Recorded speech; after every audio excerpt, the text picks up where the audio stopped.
밤길에서 사람 목소리를 들었을 때 그 목소리가 나를 부르는 것보다 더 무서운 건 그 목소리가 내가 대답하지 말아야 할 사람의 목소리라는 사실을 뒤늦게 깨닫는 순간입니다. 저는 지금도 성주댐 근처를 지나갈 때면 창문을 닫습니다.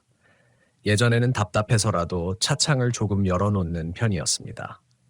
특히 여름밤이면 물 냄새와 젖은 나무 냄새가 섞인 공기가 들어오는 게 싫지 않았습니다. 그런데 그 일을 겪고 난 뒤부터는 밤에 그쪽을 지날 때 창문을 닫고 라디오도 끄고 휴대전화도 손에서 내려놓습니다. 누군가 제 차 옆을 따라오는 것 같은 느낌이 들어도 절대로 확인하지 않습니다. 이 이야기를 처음 다른 사람에게 했을 때는 저도 믿지 않았습니다. 제가 겪은 일이 귀신 때문이었다고 말할 자신도 없었습니다. 오히려 끝까지 다른 이유를 찾으려고 했습니다. 착각이었을 거라고 생각했습니다. 피곤해서 잘못 들은 것일 수도 있다고 생각했고, 어두운 길에서 나뭇가지가 움직이는 모습을 사람으로 착각했을 수도 있다고 생각했습니다. 그런데 시간이 지나면서 이상한 점이 하나씩 남았습니다. 제가 들었던 목소리의 위치, 그날 밤의 시간, 차량에 남아있던 흔적, 그리고 무엇보다 마지막에 들었던 한마디, 그 말만큼은 지금도 다른 것으로 설명하기 어렵습니다. 제 이름은 김현수입니다. 당시 34이었고 경북 지역에서 시설 관련 일을 하고 있었습니다. 일 자체는 특별하지 않았습니다. 현장을 확인하고 필요한 서류를 정리하고 문제가 생기면 담당자에게 연락하는 정도였습니다. 제가 성주댐 근처를 자주 다니게 된 것도 그 때문이었습니다. 그날도 특별한 일이 있어서 간 것은 아니었습니다. 늦은 오후에 현장 확인을 하나 마치고 돌아오는 길이었는데 갑자기 비가 내렸습니다. 비라고 해도 폭우는 아니었습니다. 앞유리에 작은 물방울이 계속 부딪히는 정도였고 와이퍼를 가장 빠른 속도로 움직일 필요도 없었습니다. 문제는 시간이었습니다. 예정보다 일이 늦어져서 성주댐 인근을 지나갈 때는 이미 밤 9시가 훌쩍 넘었습니다. 평소라면 그냥 큰 길을 따라 돌아왔을 겁니다. 그런데 그날은 내비게이션이 이상하게 다른 길을 안내했습니다. 지금 생각하면 제가 중간에 설정을 잘못 건드렸던 것 같습니다. 휴대전화 배터리도 얼마 남지 않았고 그날따라 통화가 잘 터지지 않았습니다. 그래서 그냥 내비게이션을 따라갔습니다. 처음에는 별 생각이 없었습니다. 산길이라고 해도 완전히 낯선 곳은 아니었고 몇 번 지나간 적도 있었습니다. 하지만 밤이 되니까 분위기가 전혀 달랐습니다. 가로등이 일정하지 않았습니다. 어떤 구간은 불빛이 몇 개씩 이어져 있었지만 어느 순간부터는 차의 전조등만 앞길을 비췄습니다. 비가 그친 뒤라 도로는 젖어 있었습니다. 차가 지나갈 때마다 타이어가 물기를 밀어내는 소리가 일정하게 들렸습니다. 그 소리가 이상하게 크게 느껴졌습니다. 주변이 너무 조용했기 때문입니다. 라디오를 켰다가 바로 껐습니다. 잡음이 심했습니다. 그때 처음으로 이상한 생각이 들었습니다. 나 말고 다른 차가 하나도 없네. 앞에도 없고 뒤에도 없었습니다. 그런데 그게 처음부터 무섭지는 않았습니다. 오히려 빨리 집에 가야겠다는 생각뿐이었습니다. 그러다가 오른쪽에서 무언가가 움직였습니다. 사람 같았습니다. 검은색 옷을 입은 사람이 도로 아래쪽에서 올라오는 것처럼 보였습니다. 저는 본능적으로 브레이크를 밟았습니다. 차가 완전히 멈추지는 않았지만 속도가 크게 줄었습니다. 그 순간 사람의 모습이 보이지 않았습니다. 나무였습니다. 비에 젖은 나뭇가지가 바람에 움직이고 있었던 겁니다. 저는 헛웃음을 지었습니다. 내가 미쳤나? 혼잣말까지 했습니다. 그런데 다시 출발하려는 순간이었습니다. 뒷좌석에서 아주 작은 소리가 들렸습니다. 툭! 무언가 떨어지는 소리였습니다. 저는 순간적으로 룸미러를 봤습니다. 아무것도 없었습니다. 뒷좌석에는 업무용 가방 하나만 놓여 있었습니다. 가방이 움직였나 싶었지만 그럴 이유가 없었습니다. 차량이 멈춰 있었으니까요. 저는 그냥 출발했습니다. 그리고 약 2분 정도 지나서 그 소리를 다시 들었습니다. 툭! 이번에는 조금 더 크게 들렸습니다. 저는 다시 룸미러를 봤습니다. 가방은 그대로였습니다. 그때부터 마음이 불편해졌습니다. 차를 세우고 확인할까 생각했습니다. 하지만 굳이 어두운 길 한가운데 차를 세우고 뒷좌석을 확인하는 게 더 싫었습니다. 그래서 무시했습니다. 그렇게 몇 분을 더 달렸습니다. 그런데 그때였습니다. 누군가 제 이름을 불렀습니다. 현수 씨. 처음에는 너무 작게 들려서 잘못 들었다고 생각했습니다. 저는 운전하면서 귀를 기울였습니다. 아무 소리도 없었습니다. 다시 도로 소리만 들렸습니다. 그러다가 두 번째로 들렸습니다. 현수 씨. 이번에는 분명했습니다. 저는 순간적으로 차를 세울 뻔했습니다. 목소리는 남자 목소리였습니다. 나이가 아주 많지도 젊지도 않은 목소리였습니다. 그런데 이상했습니다. 목소리가 차 밖에서 들린 것 같기도 했고 바로 뒷좌석에서 들린 것 같기도 했습니다. 저는 입을 다물었습니다. 그리고 내비게이션 화면을 바라봤습니다. 화면에는 계속 같은 길이 표시되고 있었습니다. 저는 아무 대답도 하지 않았습니다. 그러자 잠시 뒤에 세 번째 목소리가 들렸습니다. 이번에는 제 이름이 아니었습니다. 여기서 세우면 돼요. 저는 그 말을 듣는 순간 등줄기가 차가워지는 것을 느꼈습니다. 왜냐하면 그 목소리가 너무 자연스러웠기 때문입니다. 누군가 실제로 제 차에 타고 있다면 그렇게 말할 수 있을 정도로 자연스러웠습니다. 그리고 그 목소리가 들린 직후 내비게이션이 갑자기 재탐색을 시작했습니다. 화면이 잠깐 검게 변했다가 다시 켜졌습니다. 제가 가던 방향과 반대쪽으로 길이 표시됐습니다. 저는 차를 세웠습니다. 그때까지도 저는 귀신이라는 생각을 하지 않았습니다. 오히려 누군가 장난을 치고 있다고 생각했습니다. 혹시 뒤에 사람이 숨어 있는 건 아닐까? 누군가 차량에 몰래 탔던 건 아닐까? 그 생각이 들어서 운전석 문을 잠갔습니다. 그리고 휴대전화를 꺼냈습니다. 배터리는 8%였습니다. 통화를 걸었지만 연결되지 않았습니다. 다시 걸었습니다. 이번에는 신호가 잡히는 듯 하다가 끊겼습니다. 그 순간 차량 뒤쪽에서 손가락으로 유리창을 두드리는 소리가 들렸습니다. 톡톡톡. 저는 움직이지 않았습니다. 소리는 정확히 뒷좌석 오른쪽 창문에서 났습니다. 한 번, 그리고 두 번. 세 번째에는 조금 더 강하게 두드렸습니다. 톡, 톡, 톡. 저는 룸미러를 봤습니다. 창문 바깥에는 아무것도 없었습니다. 그런데 이상하게도 유리창에 물방울이 흐르는 방향이 보였습니다. 바깥쪽에서 누군가 손으로 유리를 문지른 것처럼 한쪽으로 길게 자국이 나 있었습니다. 저는 그걸 보고도 차에서 내리지 않았습니다.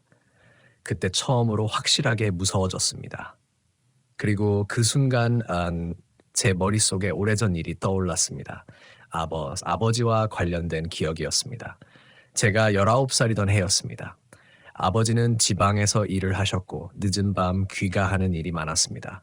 어느 겨울밤 아버지가 집에 들어오지 않았습니다. 가족들은 처음에는 단순히 늦는 줄 알았습니다. 하지만 새벽이 되어도 연락이 없었습니다. 결국 경찰에 신고했고 다음날 아침 아버지가 사고를 당했다는 연락을 받았습니다. 큰 사고는 아니었습니다. 다행히 생명엔 지장이 없었습니다. 하지만 제가 그때 아버지를 찾으러 갔던 기억은 아직도 생생합니다. 어두운 도로, 젖은 아스팔트, 그리고 멀리서 들리던 사람 목소리. 그때 저는 누군가 아버지를 부르는 줄 알고 그쪽으로 걸어갔습니다. 하지만 아무도 없었습니다. 그때부터 저는 밤길에서 누군가 부르는 소리에 유난히 민감했습니다. 그 기억을 떠올린 순간 저는 이상하게도 차 밖으로 나가고 싶어졌습니다. 확인해야 한다는 생각이 들었습니다. 누군가 정말 차 밖에 있다면 도와줘야 할 수도 있었습니다. 하지만 동시에 머릿속에서는 다른 목소리가 계속 말했습니다. 내리지 마. 절대로 문 열지 마. 그런데 바로 그때 뒷좌석에서 다시 목소리가 들렸습니다. 이번에는 아주 가까웠습니다. 현수야. 저는 숨을 멈췄습니다. 존댓말이 아니었습니다. 그리고 그 목소리는 제가 너무나 잘 아는 목소리였습니다. 아버지의 목소리였습니다. 그 순간 저는 차에서 내려야 한다는 생각과 절대로 내려서는 안 된다는 생각 사이에서 완전히 움직일 수 없게 되었습니다. 차 안은 조용했습니다. 비도 그쳤습니다. 엔진 소리만 낮게 울리고 있었습니다. 그리고 뒷좌석에서 다시 아버지의 목소리가 들렸습니다. 현수야, 문 좀 열어라. 저는 그때 처음으로 깨달았습니다. 그날 밤 제가 정말 무서워했던 것은 귀신이 아니었습니다. 제가 가장 무서워했던 것은 제가 그 목소리를 너무나 그리워하고 있었다는 사실이었습니다. 아버지는 그때부터 살아계셨지만 몇 년 전 뇌졸중으로 말을 제대로 하지 못하게 되었습니다. 제가 기억하는 아버지의 목소리는 이미 오래전 것이었습니다. 그래서 그 목소리를 다시 들었다는 사실이 오히려 제 판단력을 무너뜨렸습니다. 저는 손을 문 손잡이 쪽으로 가져갔습니다. 정말로 열려고 했습니다. 그런데 손잡이를 잡는 순간 차 밖에서 또 다른 소리가 들렸습니다. 이번에는 아버지의 목소리가 아니었습니다. 낮고 거친 남자의 목소리였습니다. 열지 마세요. 저는 그대로 얼어붙었습니다. 잠시 뒤 그 목소리가 다시 들렸습니다. 저 사람은 당신 아버지가 아닙니다. 그리고 뒷좌석에서 무언가가 아주 천천히 움직이는 소리가 났습니다. 가죽 시트가 눌리는 소리였습니다. 누군가 앉은 것처럼. 저는 그 순간 앞만 바라봤습니다. 절대로 룸미러를 보지 않았습니다. 그런데 시야 한쪽에 뒷좌석 창문이 들어왔습니다. 창문에 아주 흐릿한 사람 얼굴 같은 것이 비쳤습니다. 저는 눈을 감았습니다. 그리고 엑셀을 밟았습니다. 차가 갑자기 앞으로 튀어나갔습니다. 그 순간 뒤에서 누군가 소리쳤습니다. 현수야! 저는 대답하지 않았습니다. 다시 들렸습니다. 현수야! 이번에는 아버지 목소리였습니다. 그리고 그 목소리 뒤에서 다른 목소리가 겹쳐 들렸습니다. 멈추지 마세요. 저는 그대로 달렸습니다. 그때부터 얼마나 운전했는지 정확히 기억나지 않습니다. 다만 한 가지는 확실합니다. 뒤에서 무언가가 따라오고 있다는 느낌이 계속 들었습니다. 차가 빨라지면 뒤의 소리도 빨라졌습니다. 속도를 줄이면 소리도 줄었습니다. 그리고 어느 순간부터 뒷유리를 두드리는 소리가 들렸습니다. 톡, 톡, 톡. 이번에는 차량이 달리는 중이었습니다. 그런데도 누군가 뒷유리를 두드리고 있었습니다. 저는 룸미러를 보지 않았습니다. 그저 앞만 바라봤습니다. 얼마나 달렸을까요? 갑자기 도로가 넓어졌습니다. 멀리 불빛이 보였습니다. 사람이 있는 곳이라는 생각이 들었습니다. 그제야 저는 숨을 크게 내쉬었습니다. 그런데 바로 그 순간 휴대전화가 울렸습니다. 화면에는 아버지의 이름이 떠 있었습니다. 저는 전화를 받지 않았습니다. 그저 바라보기만 했습니다. 휴대전화가 계속 울렸습니다. 한참 뒤에야 전화가 끊겼습니다. 그리고 메시지가 하나 들어왔습니다. 아버지에게서 온 메시지였습니다. 그런데 메시지 내용은 단 한 글자였습니다. 왜? 저는 그 자리에서 차를 세웠습니다. 그리고 처음으로 뒤를 돌아봤습니다. 뒷좌석에는 아무도 없었습니다. 가방도 그대로였습니다. 창문도 닫혀 있었습니다. 그런데 뒷좌석 오른쪽 창문 안쪽에 손바닥 자국이 남아 있었습니다. 비 때문에 생긴 자국이 아니었습니다. 누군가 안에서 손을 댄 것처럼 선명했습니다. 저는 차에서 내려 한동안 움직이지 못했습니다. 그날 밤 집에 돌아왔을 때는 새벽 2시가 넘었습니다. 아무에게도 말하지 않았습니다. 특히 아버지에게는 더더욱 말할 수 없었습니다. 다음 날 아침, 저는 전날의 통화 기록을 확인했습니다. 아버지에게서 온 전화 기록은 없었습니다. 문자도 없었습니다. 제가 받은 메시지도 없었습니다.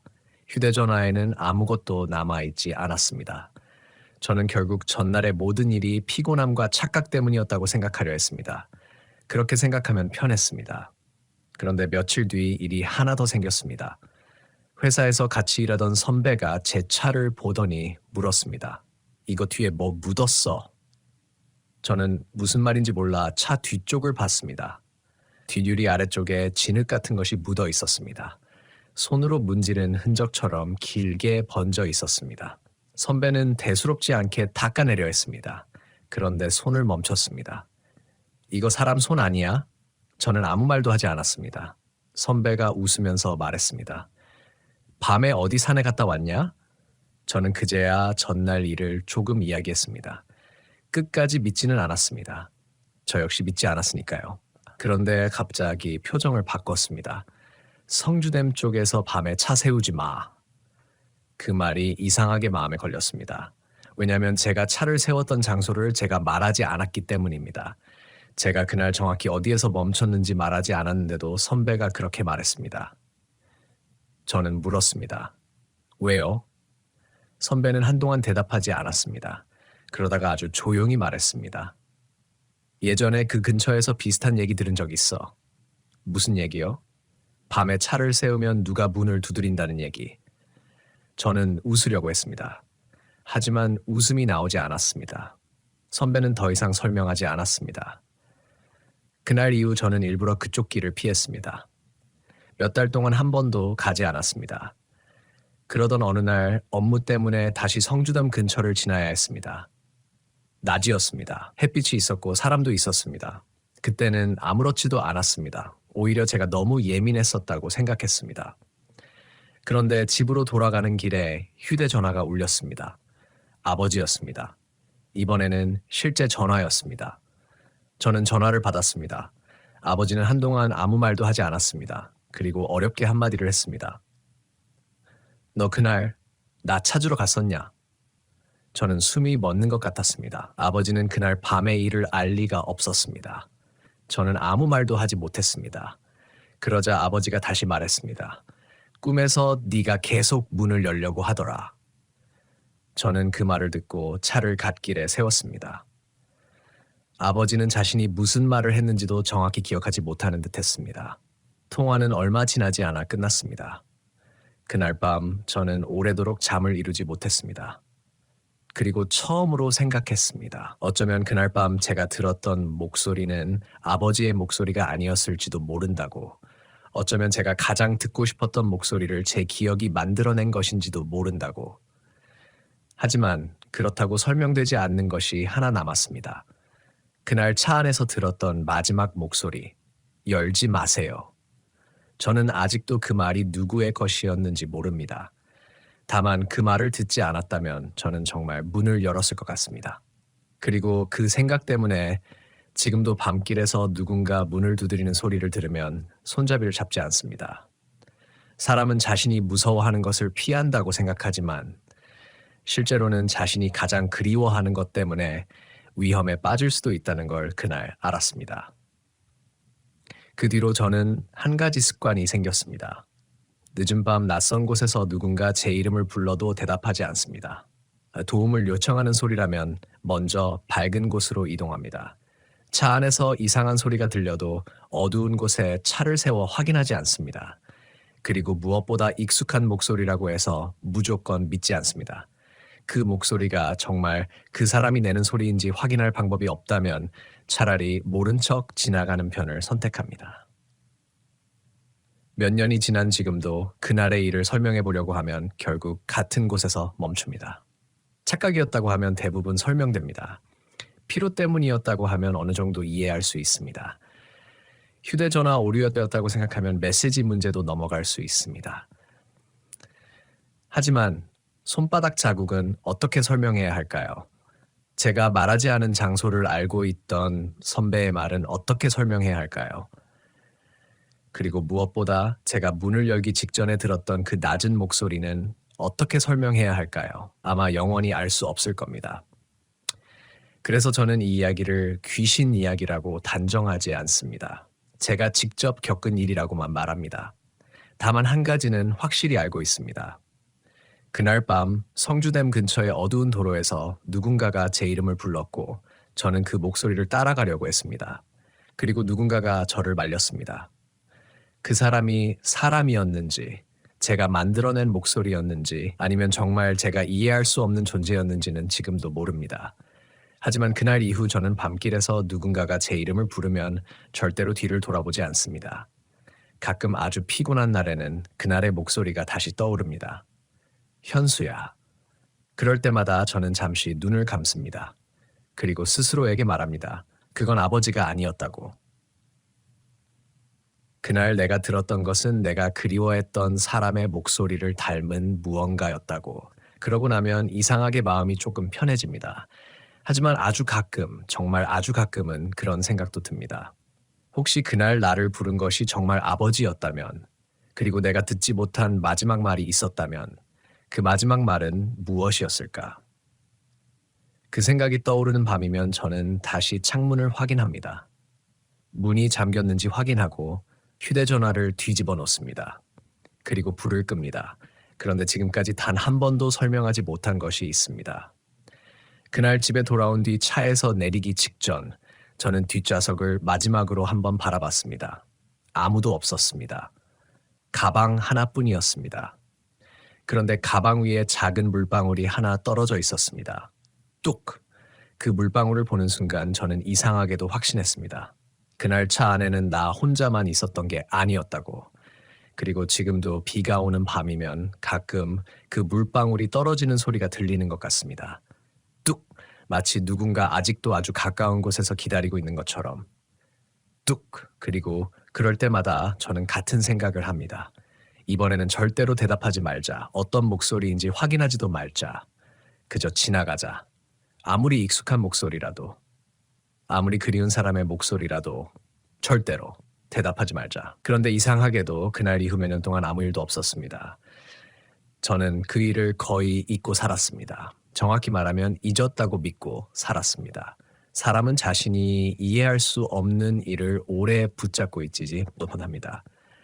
시간이 지나면 결국 가장 현실적인 설명을 선택하게 됩니다. 피곤해서 환청을 들었을 것이다.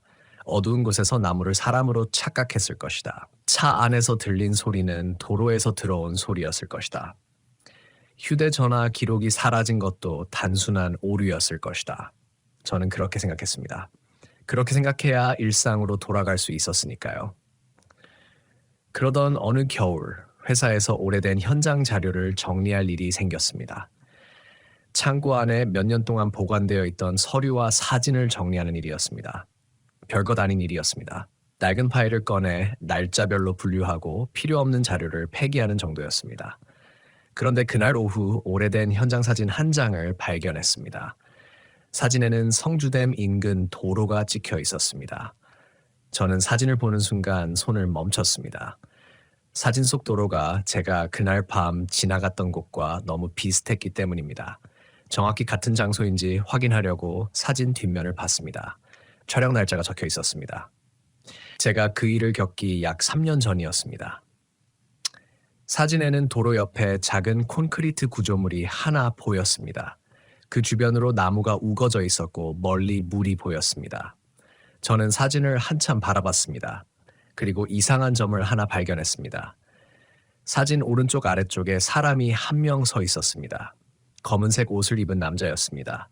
얼굴은 제대로 보이지 않았습니다. 사진을 확대해도 마찬가지였습니다. 저는 처음에는 그냥 현장에 있던 직원이라고 생각했습니다. 그런데 사진을 정리하던 선배가 옆으로 다가왔습니다. 그는 사진을 보더니 갑자기 말이 없어졌습니다. 왜 그러세요? 제가 묻자 선배는 사진에서 시선을 떼지 않았습니다. 이 사진 어디서 났어? 창고에서요. 이거 촬영한 사람 알아? 저는 파일 이름을 확인했습니다. 당시 현장에 있었던 직원의 이름이 적혀 있었습니다. 선배는 잠시 고민하다가 말했습니다. 이 사람 그때 현장에 없었어. 저는 무슨 뜻인지 이해하지 못했습니다. 사진에 찍힌 사람 말이에요. 선배가 고개를 끄덕였습니다. 저 사람은 누군지 몰라. 저는 웃었습니다. 현장 사진이면 지나가던 사람일 수도 있죠. 그럴 수도 있지. 그런데 선배는 사진을 다시 뒤집었습니다. 그리고 한참 동안 아무 말도 하지 않았습니다. 왜요? 제가 다시 묻자 선배가 아주 낮은 목소리로 말했습니다. 이 사진 찍고 나서 한 명이 실종됐었어. 저는 아무 말도 하지 못했습니다. 선배는 더 이상 자세한 이야기를 하지 않았습니다. 그저 사진을 파일에 다시 넣었습니다. 저는 그 사진을 달라고 했습니다. 선배는 처음에는 안 된다고 했지만 결국 제가 가져가도록 허락했습니다. 그날 밤 집에 돌아와서 저는 사진을 다시 꺼냈습니다. 책상 위에 올려놓고 한참 바라봤습니다. 낮에 봤을 때와는 달랐습니다. 집안 조명이 밝았는데도 사진 속 남자는 이상하게 선명하게 보이지 않았습니다. 저는 휴대전화로 사진을 찍고 확대했습니다. 그 순간 얼굴 부분이 조금 더 보였습니다. 저는 숨을 멈췄습니다. 그 남자의 얼굴이 보였기 때문이 아닙니다. 그가 서 있는 위치 때문이었습니다. 제가 그날 밤 차를 세웠던 곳과 거의 같은 위치였습니다. 저는 그 사실을 확인하자마자 사진을 덮었습니다. 그리고 다음날 회사에 가져갔습니다. 선배에게 다시 물어봤습니다. 그때 실종됐다는 사람 이름이 뭐예요? 선배는 대답하지 않았습니다. 제가 왜 물어보는지 아시잖아요. 한참 뒤 선배가 말했습니다. 김재호. 그 이름을 듣는 순간 이상하게 심장이 내려앉았습니다. 저는 그 이름을 어디선가 들은 적이 있었습니다. 하지만 기억이 나지 않았습니다. 그날 퇴근 후 집에 돌아와 오래된 자료를 찾아봤습니다. 인터넷 검색도 해봤고 회사 내부에 남아있던 옛 문서도 확인했습니다. 그리고 결국 한 장의 기록을 발견했습니다.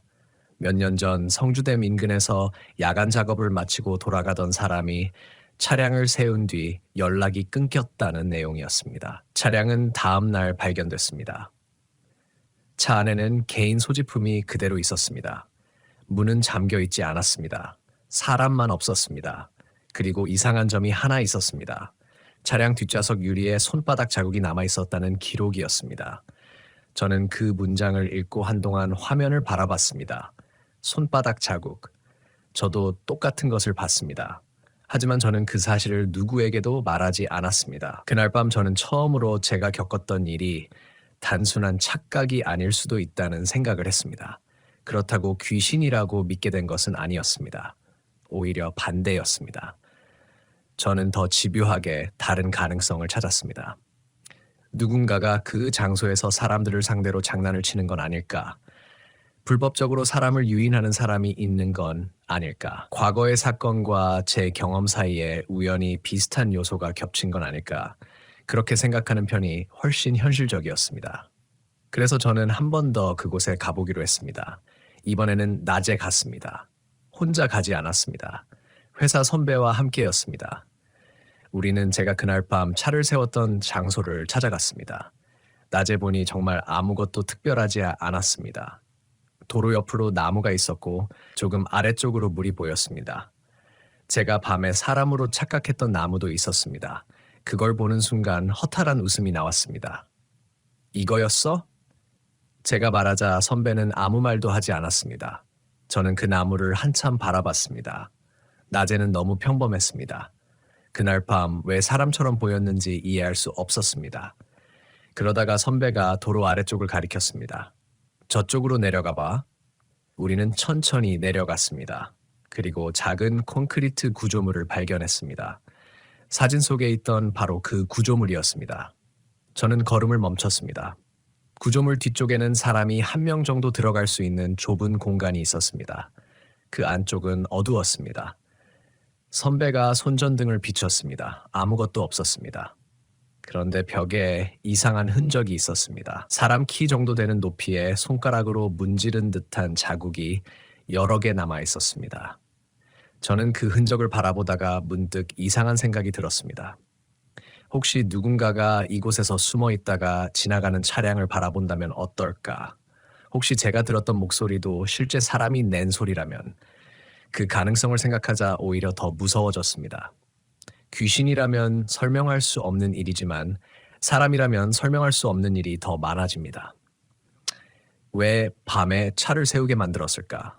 왜 제 이름을 알고 있었을까? 왜 아버지의 목소리처럼 들렸을까?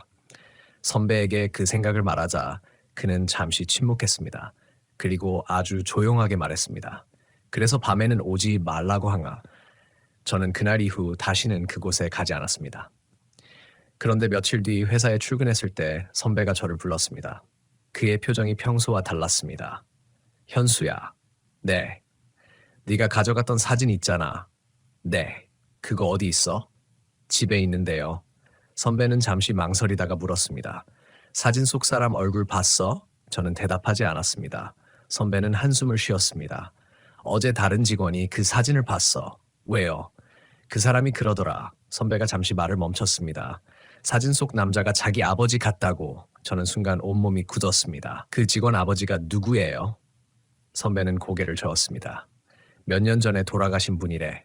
저는 아무 말도 하지 못했습니다. 그리고 그날 퇴근하자마자 집으로 돌아왔습니다. 사진을 꺼내 확인했습니다. 그런데 사진이 없었습니다. 분명히 책상 서랍에 넣어뒀는데 사라져 있었습니다. 서랍 안을 전부 뒤졌습니다. 없었습니다. 결국 저는 포기했습니다. 그런데 그날 밤 잠들기 직전에 휴대전화에서 알림음이 들렸습니다. 사진 한 장이 도착했습니다. 보낸 사람은 없었습니다. 파일 이름도 없었습니다. 저는 한동안 화면을 바라보다가 사진을 열었습니다. 사진 속에는 제가 살고 있는 아파트 현관이 찍혀 있었습니다. 그리고 현관문 바로 앞에 사람이 한 명 서 있었습니다. 검은 옷을 입은 남자였습니다. 얼굴은 보이지 않았습니다. 하지만 저는 그 사람을 알아봤습니다. 사진 속 남자는 성주댐 근처 사진에서 봤던 바로 그 사람이었습니다. 저는 휴대전화를 떨어뜨렸습니다. 그리고 그 순간 현관 밖에서 소리가 들렸습니다. 톡, 톡, 톡. 저는 숨을 죽였습니다. 다시 들렸습니다. 톡, 톡, 톡. 누군가 문을 두드리고 있었습니다. 저는 움직이지 않았습니다. 현관문으로 다 다가가지도 않았습니다. 그리고 잠시 뒤 아주 익숙한 목소리가 들렸습니다. 현수야. 저는 눈을 감았습니다. 이번에는 아버지 목소리였습니다. 하지만 저는 대답하지 않았습니다. 다시 목소리가 들렸습니다. 현수야, 문 좀 열어라. 저는 입을 틀어 막았습니다. 그 순간 휴대전화 화면이 다시 켜졌습니다. 아까 도착했던 사진 아래에 새로운 문장이 하나 떠 있었습니다. 이번에는 뒤돌아보지 마. 저는 그 문장을 보는 순간 알았습니다. 그날 밤 성주돔에서 들었던 마지막 목소리와 같은 목소리였습니다. 그리고 현관 밖에서 들리던 두드리는 소리가 멈췄습니다. 아무 소리도 들리지 않았습니다. 저는 한참 동안 그대로 있었습니다. 시간이 얼마나 흘렀는지도 몰랐습니다. 그러다가 새벽이 되어서야 겨우 현관문을 확인했습니다. 문 밖에는 아무도 없었습니다. 하지만 바닥에는 젖은 발자국이 하나 남아 있었습니다. 현관문에서 시작해서 복도 끝까지 이어지는 발자국이었습니다. 그리고 마지막 발자국은 계단 쪽에서 멈춰 있었습니다. 저는 그날 이후 사진을 다시 보지 않았습니다. 휴대전화도 바꿨습니다. 회사에도 아무 말하지 않았습니다. 그리고 지금까지도 성주댐 근처의 그 길을 지나지 않습니다. 다만 가끔 생각합니다. 그날 밤 제가 차문을 열었다면 어떻게 됐을까? 그 사진 속 남자는 누구였을까? 그리고 왜 마지막 순간에 누군가가 저에게 문을 열지 말라고 했을까? 저는 아직 답을 찾지 못했습니다. 하지만 한 가지는 배웠습니다. 무서운 장소가 따로 있는 것이 아니라 우리가 이해하지 못하는 상황에서 평소에 판단을 잃는 순간이 가장 위험하다는 것을, 특히 밤길에서는 더욱 그렇습니다. 누군가 도움을 요청하는 것처럼 보여도 어두운 곳에 차를 세우기보다 밝고 사람이 있는 곳으로 이동해야 합니다. 차량에 이상한 소리가 나도 혼자 밖으로 나가지 않는 것이 좋습니다. 그리고 무엇보다 익숙한 목소리라는 이유만으로 그 소리를 따라가서는 안 됩니다. 사람은 자신이 가장 믿고 싶은 목소리에 가장 쉽게 속을 수 있으니까요. 저도 그날 그랬습니다. 제가 가장 듣고 싶었던 목소리를 들었고 그 순간 이성이 무너졌습니다. 아마 그게 가장 위험했던 부분일 겁니다. 귀신을 봤다는 사실보다 더 무서운 것은 내가 스스로 문을 열려고 했다는 사실입니다. 그리고 지금도 가끔 비가 내리는 밤이면 그날의 소리가 떠오릅니다. 톡, 톡, 톡. 그럴 때마다 저는 현관문을 바라봅니다. 혹시 또 누군가 서 있는 건 아닐까 생각하면서도 확인하지 않습니다. 확인하지 않는 것이 제가 할 수 있는 유일한 방법이기 때문입니다. 그리고 아주 가끔 정말 조용한 밤이면 다시 그 목소리가 들리는 것 같습니다. 현수야. 그때 저는 대답하지 않습니다. 그저 눈을 감고 기다립니다. 목소리가 사라질 때까지, 그리고 아무도 없는 아침이 올 때까지. 그게 제가 지금까지 지켜온 유일한 약속입니다.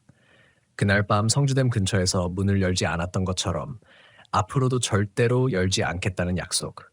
어떤 목소리가 들려오더라도, 그 목소리가 아무리 그리운 사람의 목소리처럼 들리더라도 그 약속을 지킨 지 거의 1년쯤 지났을 때였습니다. 저는 그동안 성주댐 근처라는 말만 들어도 괜히 마음이 불편해졌지만 특별히 이상한 일은 없었습니다. 시간이 지나면서 그날의 기억도 조금씩 흐려졌습니다. 사람의 기억이라는 게 참 이상합니다. 무서운 일은 시간이 지나면 오히려 더 선명해질 것 같지만 실제로는 반대였습니다. 어느 순간부터 저는 제가 들었던 목소리의 정확한 음색조차 기억하지 못했습니다. 아버지 목소리였다는 것만 확실했습니다. 하지만 그날 밤 그 목소리가 어떤 억양으로 제 이름을 불렀는지, 얼마나 가까이서 들렸는지, 남자의 목소리였는지조차 점점 흐려졌습니다. 그래서 저는 정말로 모든 것이 제 머릿속에서 만들어진 것이라고 믿기 시작했습니다. 그렇게 생각하면 편했습니다. 그날의 공포도 결국 피로와 어둠과 기억이 섞여 만들어낸 착각이라고 생각할 수 있으니까요. 그런데 어느 날 회사에서 오래된 차량 관리 기록을 정리하다가 제 차와 관련된 기록을 발견했습니다. 몇 년 전 제가 운전하던 차량의 정비 내역이었습니다. 그 기록에서 이상한 부분을 하나 발견했습니다. 그날 밤 제가 성주섬 근처에서 겪었던 일이 있은 다음 날 차량이 정비소에 들어간 기록이 있었습니다. 저는 기억이 나지 않았습니다. 차에 문제가 생긴 적이 없었기 때문입니다. 정비 항목에는 아주 간단하게 적혀 있었습니다. 후면 유리 이상 확인. 저는 순간 손을 멈췄습니다. 제가 그날 밤 뒷유리에서 이상한 흔적을 봤던 것은 기억하고 있었습니다. 하지만 저는 정비소에 간 적이 없었습니다. 누가 차량을 가져갔다는 기억도 없었습니다. 회사 차량이 아니었습니다. 제 개인 차량이었습니다. 저는 바로 당시 정비를 담당했던 곳에 전화를 걸었습니다. 정비소는 아직 운영 중이었습니다. 제가 차량 번호를 알려주자 직원이 오래된 기록을 찾아봤습니다. 이 차량 맞습니다. 제가 그날 방문했나요? 직원이 잠시 침묵했습니다. 기록상으로는 직접 오신 걸로 되어 있는데요. 제가요? 네. 저는 기억이 없다고 말했습니다. 직원은 이상하다는 듯 웃었습니다. 그때 본인이 직접 차를 가져왔고요. 뒷유리에 손자국 같은 게 있어서 확인해 달라고 하셨다고 되어 있습니다. 저는 아무 말도 하지 못했습니다. 혹시 제가 뭐라고 했는지 기억나세요? 그건 오래돼서 모르겠습니다. 직원은 기록을 조금 더 확인했습니다. 그런데 특이한 게 하나 있네요. 뭔데요? 정비 완료 후에 차량을 가져가신 시간이 새벽 5시로 되어 있습니다. 저는 시계를 바라봤습니다. 새벽 5시. 그 시간에 저는 집에 있었습니다. 적어도 제 기억으로는 그랬습니다. 정비소 직원에게 기록을 사진으로 보내달라고 부탁했습니다. 사진을 받아 확인하니 날짜도 맞았습니다. 제가 성주댐에서 이상한 일을 겪었던 바로 다음 날이었습니다. 저는 그날 아침 집에 도착해서 잠을 잤습니다. 정비소에 갈 이유가 없었습니다. 그런데 기록에는 제가 차량을 맡겼다고 되어 있었습니다. 더 이상한 것은 정비사가 남겨놓은 메모였습니다. 후면 유리 안쪽에서 젖은 손자국 발견, 외부에서 찍힌 흔적 없음. 저는 그 문장을 몇 번이나 읽었습니다. 그리고 갑자기 몸이 차가워졌습니다. 그날 제가 직접 봤던 손바닥 자국은 뒷유리 안쪽이었습니다. 저는 그 사실을 누구에게도 말한 적이 없었습니다. 선배에게도 말하지 않았습니다. 정비소 직원에게는 더더욱 말하지 않았습니다. 그런데 누군가가 그걸 확인했다는 겁니다. 저는 그날 오후 바로 집으로 돌아가 차량을 확인했습니다. 차는 이미 다른 차로 바꾼 뒤였지만 예전 차량의 사진을 찾아봤습니다. 휴대전화에 남아있던 사진들을 하나씩 확인했습니다. 그러다가 한 장의 사진을 발견했습니다. 차량을 정비소에 맡기기 전날 찍었던 사진이었습니다. 저는 사진을 확대했습니다. 뒷좌석 오른쪽 창문이 보였습니다. 처음에는 아무것도 없었습니다. 그런데 발길을 높이자 창문 안쪽에 희미한 무언가가 나타났습니다. 손가락 자국처럼 보였습니다. 저는 사진을 한참 바라봤습니다. 그리고 그 아래쪽에서 이상한 것을 발견했습니다. 작은 물방울이 하나 찍혀 있었습니다. 유리 안쪽에 맺힌 물방울처럼 보였습니다. 그 순간 예전 기억이 떠올랐습니다. 뚝! 그날 뒷좌석에서 들렸던 소리. 저는 사진을 더 이상 볼 수 없었습니다. 그날 밤 잠을 자지 못했습니다.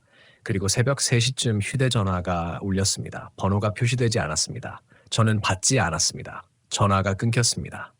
몇 초 뒤 다시 울렸습니다. 이번에도 받지 않았습니다. 세 번째 전화가 왔을 땐 이상하게도 화면에 발신자 이름이 표시됐습니다. 아버지.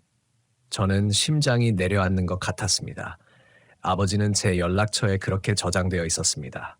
하지만 그때 아버지는 이미 몇 달 전에 돌아가신 뒤였습니다.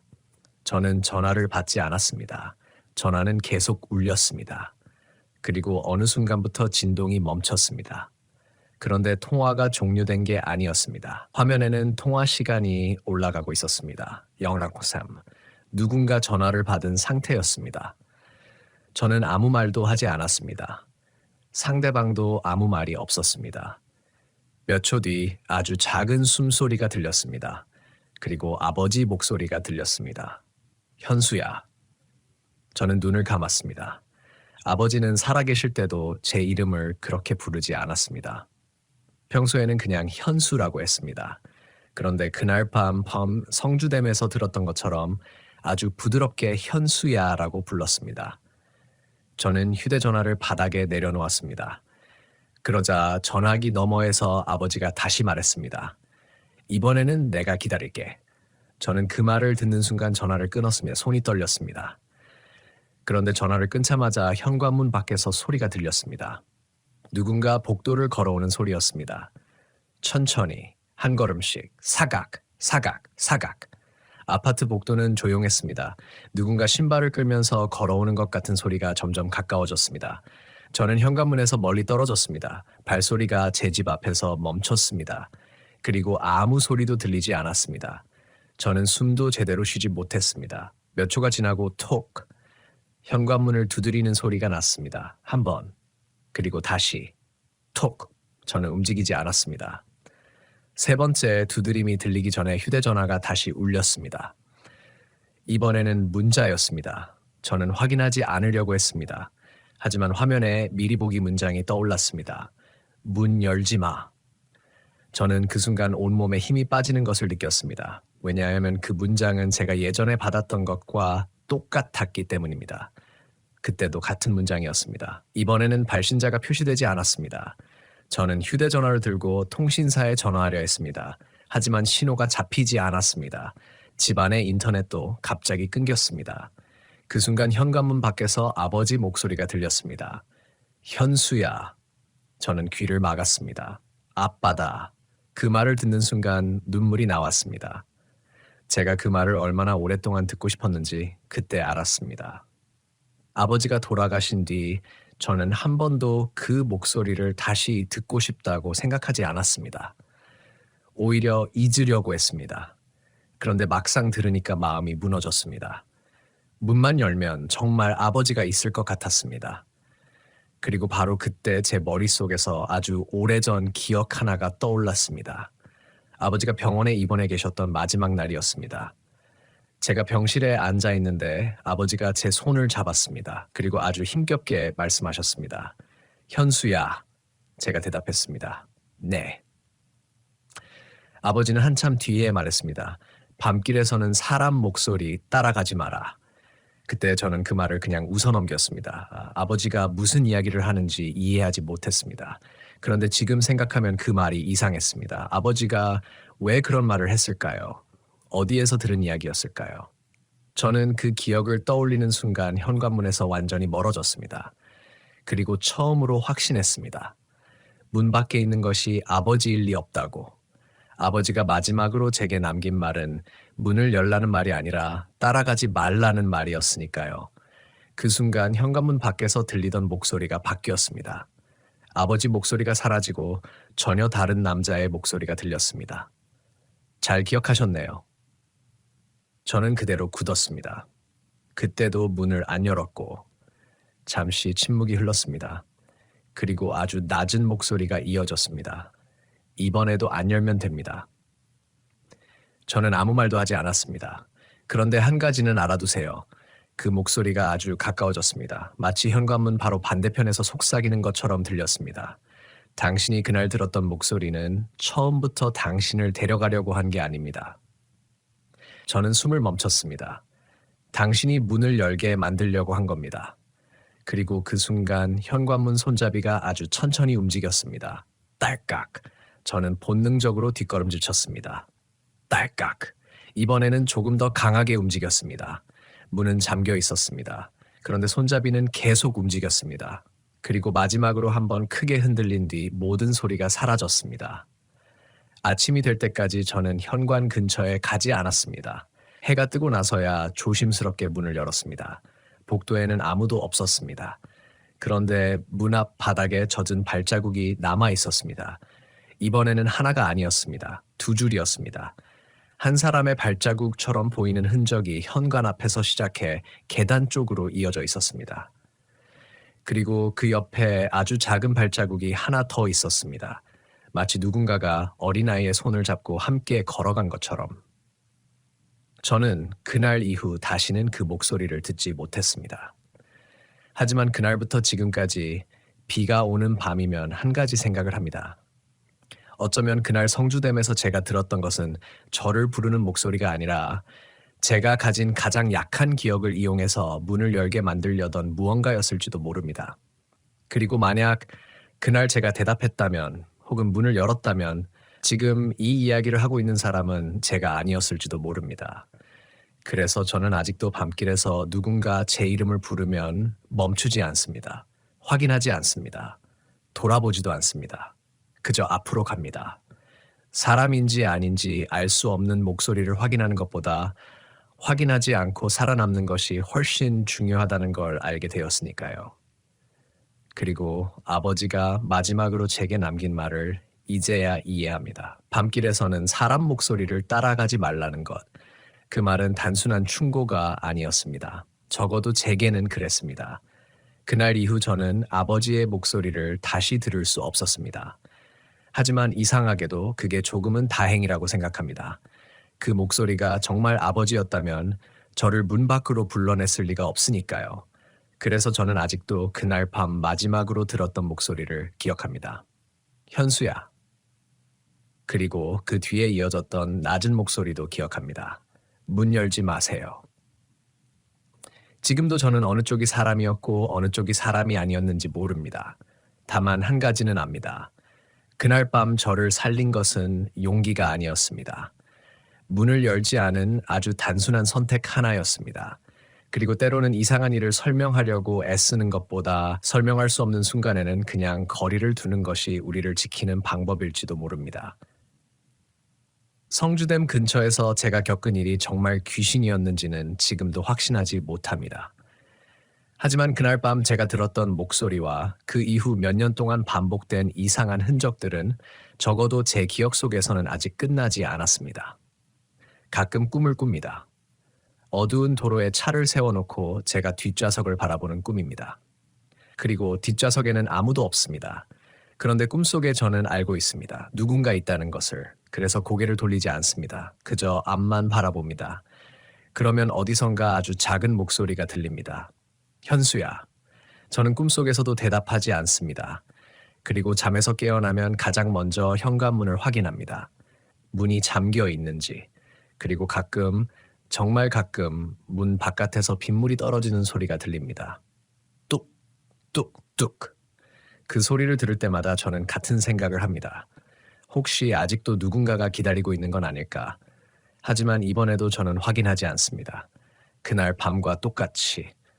아무리 그리운 목소리라도, 아무리 익숙한 목소리라도 절대로 문을 열지 않습니다. 그런데 그날 이후에도 제가 한 가지 놓치고 있던 사실이 있었습니다.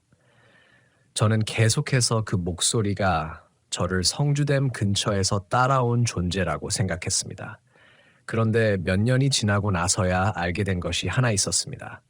어쩌면 그 목소리는 그날 밤 처음 나타난 것이 아니었을지도 모른다는 사실이었습니다. 그걸 알게 된 건 아주 우연한 일이었습니다. 아버지가 돌아가신 뒤 유품을 정리하던 중이었습니다. 어머니는 오래된 물건을 대부분 버리려고 했지만 저는 이상하게 아버지가 쓰시던 작은 수첩 하나를 버릴 수 없었습니다. 낡은 검은색 수첩이었습니다. 앞표지는 닳아 있었고 모서리는 구겨져 있었습니다. 아버지는 평소에도 그 수첩에 메모하는 습관이 있었습니다. 일정이나 전화번호, 장을 봐야 할 것 같은 사소한 내용까지 적어두셨습니다. 저는 그냥 기념으로 가지고 있었습니다. 그런데 어느 날 수첩을 정리하다가 중간 부분에서 이상한 기록을 발견했습니다. 날짜가 적혀 있었습니다. 제가 성주댐에서 일을 겪기 훨씬 전이었습니다. 아버지가 아직 건강하셨을 때였습니다.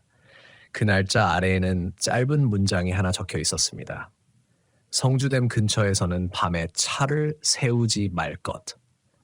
저는 그 문장을 보고 한동안 움직이지 못했습니다. 처음에는 단순한 메모라고 생각했습니다. 아버지가 어디선가 들은 이야기를 적어둔 것일 수도 있었습니다. 그런데 그 아래에 또 다른 문장이 있었습니다. 누가 이름을 불러도 대답하지 말 것. 제 손이 떨렸습니다. 제가 겪었던 일과 너무 똑같았습니다. 저는 수첩을 들고 어머니에게 달려갔습니다. 엄마, 이거 아빠가 언제 쓴 건지 알아? 어머니는 수첩을 한참 바라보다가 고개를 저었습니다. 모르겠는데.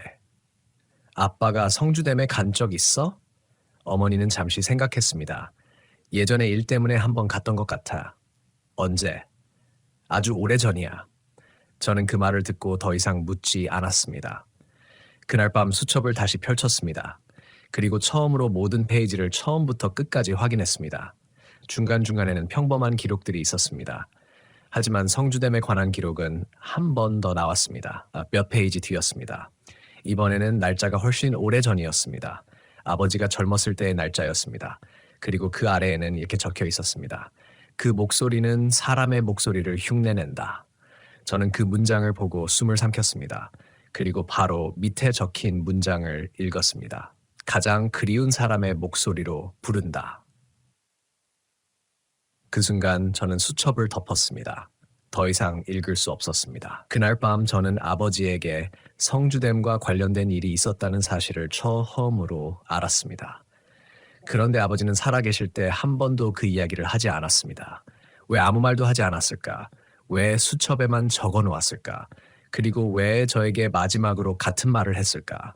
밤길에서 사람 목소리를 따라가지 말라고. 저는 다음날부터 아버지의 과거를 찾아보기 시작했습니다. 당시 함께 일했던 사람들의 연락처를 어렵게 구했습니다. 대부분은 이미 연락이 끊겼거나 기억하지 못했습니다. 그러다가 한 사람과 연결됐습니다. 아버지와 젊을 때 같은 현장에서 일했다는 분이었습니다. 저는 조심스럽게 성주댐 이야기를 꺼냈습니다. 처음에는 그분도 별다른 반응이 없었습니다. 그런데 제가 아버지 수첩에 적힌 문장을 이야기하자 한참 동안 침묵했습니다. 그걸 네 아버지가 적었어? 네. 그럼 네 아버지도 겪었구나. 그 말을 듣는 순간 가슴이 철렁했습니다. 무슨 일을 겪으셨어요? 그분은 쉽게 대답하지 않았습니다. 한참 뒤에야 말했습니다. 내 아버지가 그때 밤에 차를 세웠어. 왜요? 사람을 봤다고 했어. 어떤 사람이요? 남자였대.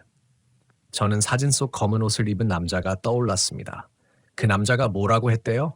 그분은 고개를 저었습니다. 처음에는 아무 말도 안 했대. 그럼요? 그냥 차 옆에 서 있었대. 저는 조용히 듣고 있었습니다. 그분은 계속했습니다. 내 아버지가 창문을 내렸는데 그 사람이 네 아버지 이름을 불렀대. 저는 숨을 멈췄습니다. 그런데 이상한 게 있었대. 뭔데요? 네 아버지가 그 사람을 모르는 사람이었는데 그 사람이 네 아버지 어릴 때 별명을 알고 있었대. 그 이야기를 듣는 순간 온몸에 소름이 돋았습니다. 아버지는 젊을 때 쓰던 별명이 하나 있었습니다. 가족들만 알고 있던 별명이었습니다. 그런데 그 낯선 사람이 그 이름을 불렀다는 겁니다. 저는 물었습니다. 그래서 아버지는 어떻게 했어요? 그분은 아주 짧게 대답했습니다. 도망쳤지. 그냥요?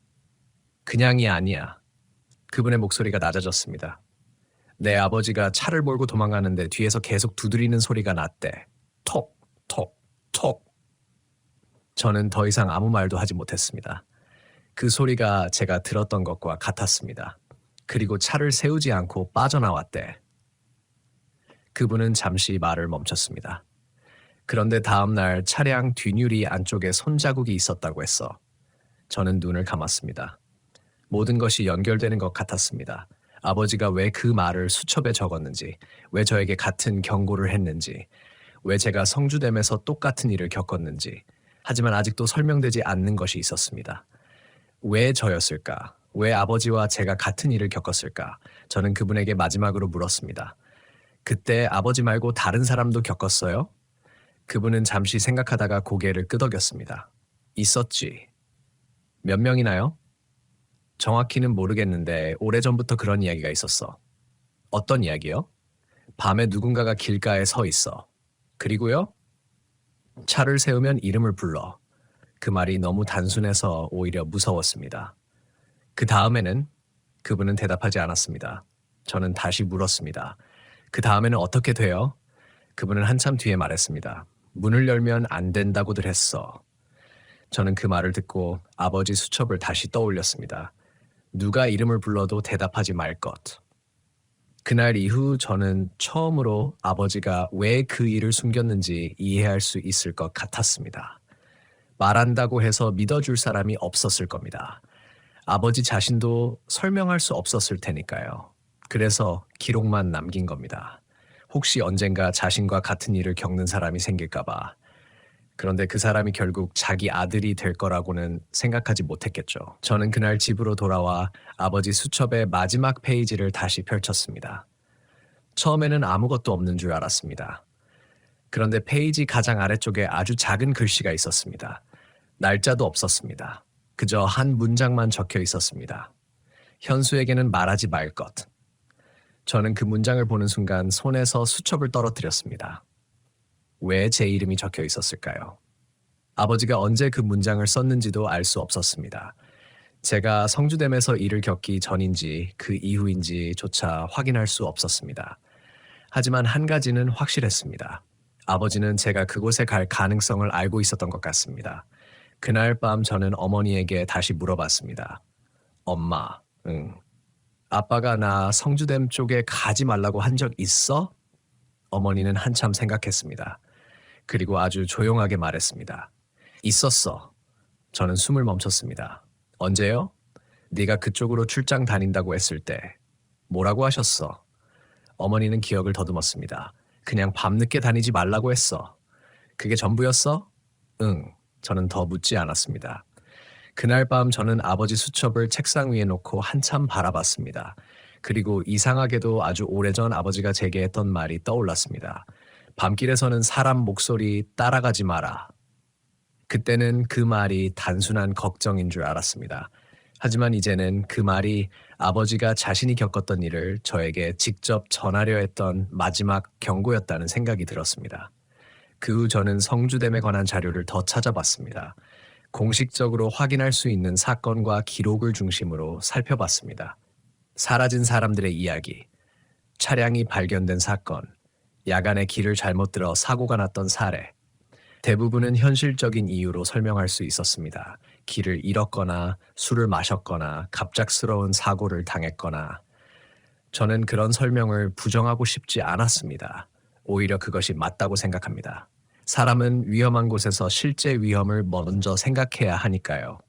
그런데 이상한 이야기들은 공식 기록에 남지 않는 경우가 많았습니다. 누군가 밤에 이상한 소리를 들었다는 이야기. 차를 세웠다가 누군가 이름을 불렀다는 이야기, 뒤에서 문을 두드리는 소리를 들었다는 이야기, 그런 것은 기록으로 남기 어렵습니다. 그래서 저는 그 모든 이야기를 사실이라고 믿지는 않습니다. 하지만 제 경험만큼은 부정할 수 없습니다. 제가 직접 겪었으니까요. 그리고 아버지도 같은 경험을 했다는 기록이 남아 있습니다. 그 사실만큼은 제가 아무리 합리적으로 설명하려 해도 사라지지 않았습니다.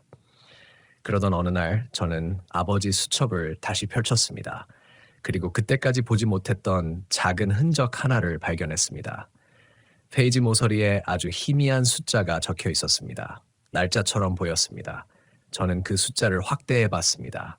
그리고 순간 숨이 멎었습니다. 그 날짜는 제가 성주댐에서 그 일을 겪었던 바로 그날이었습니다. 아버지가 그 날짜를 기록했을 리는 없었습니다. 아버지는 그보다 먼저 세상을 떠났으니까요. 그런데 숫자는 분명히 제가 겪은 날짜였습니다. 저는 한동안 그 페이지를 바라봤습니다. 그리고 페이지 아래쪽에 아주 작은 글씨가 하나 더 있다는 것을 발견했습니다. 이번엔 글씨가 너무 흐려서 처음에는 읽을 수 없었습니다. 빛을 비춰서 겨우 확인할 수 있었습니다. 거기에는 이렇게 적혀 있었습니다. 다시 만나게 될 것이다. 저는 그 문장을 읽고 수첩을 덮었습니다. 그날 이후 저는 아버지 수첩을 더 이상 열지 않았습니다. 그리고 성주댐이라는 이름도 일부러 피했습니다. 하지만 이상하게도 그 이름을 피한다고 해서 기억까지 사라지는 것은 아니었습니다. 시간이 지나면 괜찮아질 거라고 생각했지만 그렇지 않았습니다. 오히려 어느 날부터 저는 밤에 혼자 있을 때마다 현관문 쪽을 바라보게 됐습니다. 아무 소리도 없는데도 누군가 밖에 있을 것 같은 느낌이 들었습니다. 그리고 비가 오는 날이면 더 심했습니다. 빗소리 사이로 아주 작은 소리가 섞이는 것 같았습니다. 톡, 톡, 톡. 처음에는 정말 빗소리인 줄 알았습니다. 하지만 어느 날 새벽 그 소리가 분명히 현관문에서 난다는 것을 깨달았습니다. 톡! 톡! 톡! 저는 침대에서 일어나지 않았습니다. 그저 누워 있었습니다. 그리고 한참 뒤 아주 작은 목소리가 들렸습니다. 이번에는 아버지 목소리도 아니었습니다. 제 목소리였습니다. 현수야. 저는 눈을 떴습니다. 목소리는 현관문 밖에서 들리고 있었습니다. 현수야. 똑같은 목소리였습니다. 제 목소리. 제가 평소에 말할 때의 목소리였습니다. 그리고 그 순간 저는 알았습니다. 그것이 가장 무서운 부분이라는 것을. 처음에는 아버지의 목소리를 흉내냈습니다. 그 다음에는 낯선 남자의 목소리였습니다. 그리고 이제는 제 목소리였습니다. 누군가가 제가 가장 믿을 수 있는 목소리까지 흉내내기 시작한 겁니다. 저는 그날 밤 한 발짝도 움직이지 않았습니다. 현관문 밖에서 제 목소리가 계속 저를 불렀습니다. 현수야, 문 열어. 나야. 나 여기 있어. 하지만 저는 끝까지 대답하지 않았습니다. 그리고 해가 뜰 무렵 목소리가 사라졌습니다. 저는 아침이 되어서야 현관문을 열었습니다. 이번에는 발자국이 없었습니다. 아무것도 없었습니다. 그런데 문 아래쪽에 작은 종이 한 장이 끼워져 있었습니다. 저는 손을 대지 않았습니다. 한참 동안 바라보다가 휴대전화로 사진만 찍었습니다. 종이에는 단 한 문장이 적혀 있었습니다. 이번에는 내 목소리로 부를게. 그 문장을 본 순간 저는 더 이상 그곳에 살 수 없다는 생각이 들었습니다. 그리고 그날 오후 바로 이사를 결정했습니다. 그 이후로 저는 한 번도 그 목소리를 듣지 못했습니다. 적어도 직접적으로는. 하지만 가끔 운전을 하다 보면 라디오에서 잡음이 생길 때가 있습니다. 그럴 때면 아주 짧은 순간 누군가 제 이름을 부르는 것처럼 들립니다. 저는 즉시 라디오를 끕니다. 그리고 아무 말도 하지 않습니다. 성주댐 근처로 가는 길도 패는 길도 피합니다. 이제는 지도에서 그 지역을 일부러 확인하지도 않습니다. 아버지 수첩은 아직 제게 있습니다. 버리지 못했습니다. 다만 마지막 페이지는 펼치지 않습니다. 그 안에 또 무엇이 적혀 있을지 모르기 때문입니다. 그리고 어쩌면 가장 무서운 것은 제가 그걸 확인하고 싶어 한다는 사실인지도 모릅니다. 사람은 자신을 부르는 목소리를 무시하기 어렵습니다. 특히 그 목소리가 자신이 사랑했던 사람의 목소리라면 더 그렇습니다. 하지만 이제 저는 압니다. 어떤 목소리는 듣는 것만으로 끝나지 않습니다. 대답하는 순간부터 우리가 그 목소리와 관계를 맺게 될 수도 있습니다. 그래서 저는 지금도 밤길에서 누군가 제 이름을 부르면 그냥 지나갑니다. 뒤돌아보지 않습니다. 확인하지 않습니다. 대답하지 않습니다. 그리고 혹시 그 목소리가 제 목소리로 들려온다면 그때는 더더욱 대답하지 않을 겁니다. 왜냐하면 제가 아버지에게서 마지막으로 배운 것은 귀신을 믿으라는 것이 아니었기 때문입니다. 사람이 자신의 두려움과 그리움을 이용당하지 않도록 끝까지 자기 판단을 놓지 말라는 것이었습니다. 그리고 저는 그날 밤 성주댐에서 문을 열지 않았던 것처럼 앞으로도 문을 열지 않을 겁니다. 어떤 목소리가 밖에서 기다리고 있더라도, 그게 아버지의 목소리라도, 제 목소리라도, 혹은 제가 아직 한 번도 들어보지 못한 누군가의 목소리라도. 그런데 이사를 한 뒤에도 저는 한동안 아버지의 수첩을 버리지 못했습니다. 새 집으로 옮긴 뒤 수첩은 가장 깊숙한 서랍에 넣어두었습니다. 일부러 보지 않으려고 했습니다. 그저 가지고만 있었습니다. 아버지가 남긴 물건이라는 이유 하나 때문이었습니다. 그렇게 몇 달이 지났습니다. 생활은 다시 평범해졌습니다. 출근하고 퇴근하고 사람들을 만나고 주말이면 집에서 쉬었습니다. 성주댐 이야기도 하지 않았습니다. 누군가 그 지역 이야기를 꺼내면 그냥 다른 화제로 넘겼습니다. 저도 더 이상 그 일을 생각하지 않으려고 했습니다. 그러던 어느 날 회사에서 오래된 자료를 정리하던 중 예전에 함께 일했던 선배에게 연락이 왔습니다. 현수야. 네. 혹시 아직 그 사진 가지고 있어? 저는 무슨 사진인지 바로 알아들었습니다. 성주댐 근처에서 찍힌 그 오래된 사진이었습니다. 없어요. 확실해? 네. 예전에 사라졌잖아요. 선배는 잠시 침묵했습니다. 그 사진이 다시 나왔어. 저는 아무 말도 하지 않았습니다. 어디서요? 회사 창고에서. 그럴 리가 없는데요? 나도 그렇게 생각했어. 선배는 사진을 직접 보여주진 않았습니다. 대신 사진 속에 있던 사람이 이전과 달라졌다고 말했습니다. 뭐가 달라졌는데요? 처음에는 도로 옆에 서 있었잖아. 네, 이번에는 도로가 아니라 차 옆에 서 있어. 저는 웃으려고 했지만 웃음이 나오지 않았습니다. 사진을 잘못 본 거겠죠. 나도 그렇게 생각했는데 선배가 말을 흘렸습니다. 내 차가 찍혀 있더라. 그 말을 듣는 순간 손끝이 차가워졌습니다. 제 차가요? 그래. 그 사진은 몇 년 전 사진이잖아요. 그러니까 이상한 거야. 선배는 더 이상 설명하지 않았습니다. 저는 사진을 보러 가겠다고 하지 않았습니다. 오히려 보지 않는 게 낫다고 생각했습니다. 그날 퇴근해서 집에 돌아온 뒤 서랍을 열었습니다. 아버지의 수첩이 그대로 있었습니다. 저는 한참 동안 수첩을 바라봤습니다. 그리고 처음으로 이런 생각이 들었습니다. 혹시 아버지가 남긴 기록이 저에게 무엇인가를 알려주려고 했던 건 아닐까. 하지만 곧 그 생각을 지웠습니다. 사람은 설명할 수 없는 일을 만나면 의미를 붙이고 싶어 합니다. 우연한 날짜도 운명이라고 생각하고 낯선 소리에도 이유를 찾습니다. 저는 그동안 그런 방식으로 너무 많은 것을 연결해 왔습니다. 이번에는 그러지 않으려고 했습니다. 수첩을 다시 서랍에 넣었습니다. 그런데 바로 그 순간이었습니다. 서랍 안쪽에서 아주 작은 소리가 들렸습니다. 톡. 저는 손을 멈췄습니다. 다시 들렸습니다. 톡. 마치 수첩 표지를 손가락으로 두드리는 소리 같았습니다. 저는 서랍을 닫았습니다. 그리고 거실로 나왔습니다. 한동안 아무 일도 없었습니다. 저는 스스로에게 말했습니다. 나무가 수축하면서 나는 소리일 수도 있다. 서랍 안에 작은 물건이 움직였을 수도 있다. 별것 아니다. 그렇게 생각하고 잠자리에 들었습니다. 그날 밤 꿈을 꿨습니다. 성주담 근처였습니다. 하지만 이번에는 제가 차 안에 있지 않았습니다. 도로 한가운데 혼자 서 있었습니다. 주변엔 아무것도 없었습니다. 가로등도 없고 차도 없고 사람도 없었습니다. 그런데 멀리서 누군가 걸어오고 있었습니다. 검은 옷을 입은 남자였습니다. 그 사람은 천천히 다가왔습니다. 저는 도망가려고 했지만 발이 움직이지 않았습니다. 남자가 가까워졌습니다. 얼굴은 보이지 않았습니다. 그런데 그가 제 앞에 멈추더니 손을 내밀었습니다. 손에는 아버지의 수첩이 들려 있었습니다. 그리고 남자가 말했습니다. 내 아버지가 기다리고 있다. 저는 그 말을 듣는 순간 잠에서 깼습니다. 새벽 4시였습니다. 방은 어두웠습니다. 저는 한동안 천장을 바라봤습니다. 그리고 이상한 점을 발견했습니다. 서랍이 열려 있었습니다. 저는 분명히 닫아놓았습니다. 침대에서 일어나지 않았습니다. 서랍 안쪽이 보였습니다. 아버지의 수첩은 그대로 있었습니다. 그런데 수첩이 펼쳐져 있었습니다. 마지막 페이지였습니다. 저는 가까이 가지 않았습니다. 그저 멀리서 바라봤습니다. 그리고 아주 이상한 생각이 들었습니다. 누군가 수첩을 펼쳤다면 왜 마지막 페이지였을까? 저는 한참 동안 고민하다가 결국 휴대전화로 사진을 찍었습니다. 확대해서 보았습니다.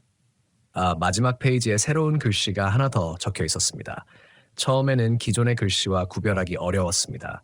하지만 자세히 보자 분명히 달랐습니다. 아버지의 글씨가 아니었습니다. 글씨가 삐뚤빼뚤했고 마치 익숙하지 않은 사람이 흉내내듯 적혀 있었습니다. 이제 네가 기억할 차례다. 저는 그날 아침 회사에 가지 않았습니다. 처음으로 정말 무서웠습니다. 귀신이 무섭다기보다 제가 제 기억을 믿을 수 없다는 사실이 무서웠습니다. 수첩을 제가 열었는지, 잠결에 열었는지, 꿈을 꾸면서 움직였는지 알 수 없었습니다. 글씨도 제가 무의식적으로 썼을 가능성을 완전히 배제할 수 없었습니다. 그래서 저는 오히려 정신과 상담이나 수면 문제 같은 현실적인 가능성을 생각했습니다. 그게 더 낫다고 생각했습니다. 내가 이상해진 것이라면 치료할 수 있으니까요. 하지만 며칠 뒤 회사에서 선배를 만나면서 그 생각이 흔들렸습니다. 선배가 사진을 보여줬기 때문입니다. 저는 처음에는 보지 않으려고 했습니다. 하지만 결국 사진을 받았습니다. 사진 속에는 분명히 제 차의 차가 있었습니다. 제가 그날 타고 갔던 바로 그 차였습니다. 차량 번호도 확인할 수 있었습니다. 사진 속 날짜는 제가 성주댐에서 사건을 겪었던 날과 같았습니다. 그런데 사진에는 제가 기억하지 못하는 장면이 찍혀 있었습니다. 차량은 도로 가장자리에 세워져 있었습니다. 그리고 운전석 문 옆에 누군가 서 있었습니다. 검은색 옷을 입은 남자였습니다. 그 남자는 차를 향해 몸을 숙이고 있었습니다. 마치 운전석 안을 들여다보는 것처럼. 저는 사진을 보는 순간 숨이 막혔습니다. 제가 그때 봤던 나무는 사진에 없었습니다. 그 위치에는 사람이 서 있었습니다. 이거 누가 찍은 거예요? 선배가 고개를 저었습니다. 모르겠어. 촬영 정보는요? 없어. 이 사진 언제 발견됐어요? 어제. 저는 사진을 다시 바라봤습니다. 그리고 아주 작은 부분을 발견했습니다. 차량 뒷유리였습니다. 그 안쪽에 누군가 앉아 있는 것처럼 검은 그림자가 보였습니다. 저는 손가락으로 그 부분을 가리켰습니다. 여기요. 선배가 확대했습니다. 우리 둘은 아무 말도 하지 않았습니다. 뒷좌석에는 분명히 사람이 있는 것처럼 보였습니다. 머리와 어깨에 윤곽이 있었습니다. 그런데 사진 속 운전석에는 제가 없었습니다. 그럼 누가 운전하고 있었을까요? 선배가 조용히 말했습니다. 사진 찍은 사람이 누구인지 알아내야 할 것 같아. 그 말에 저는 고개를 저었습니다. 하지 마세요. 왜? 그냥요. 저는 설명할 수 없었습니다. 하지만 본능적으로 알았습니다. 더 확인하면 안 된다는 것을 이미 충분히 알았습니다. 그날 밤 제가 차 안에서 혼자였다고 믿고 있었지만 사진 속에는 다른 무언가가 있었습니다. 그것만으로도 충분했습니다. 그런데 선배는 포기하지 않았습니다. 며칠 뒤 그는 오래된 직원들에게 연락해서 사진의 출처를 확인했습니다. 그리고 결국 사진을 찍은 사람이 누구인지 알게 됐습니다. 그 사람은 회사 직원이 아니었습니다. 당시 현장 근처를 지나가던 주민이었습니다. 그런데 그 주민은 사진을 찍었다는 사실을 기억하지 못한다고 했습니다. 사진이 휴대전화에 있었던 건 맞는데 왜 찍었는지는 모르겠다. 그게 그 사람이 한 말이었습니다. 그리고 그 사람은 한 가지 이야기를 더했습니다. 사진을 찍은 날 밤 도로에서 누군가가 차를 세워놓고 서 있는 모습을 봤다는 겁니다.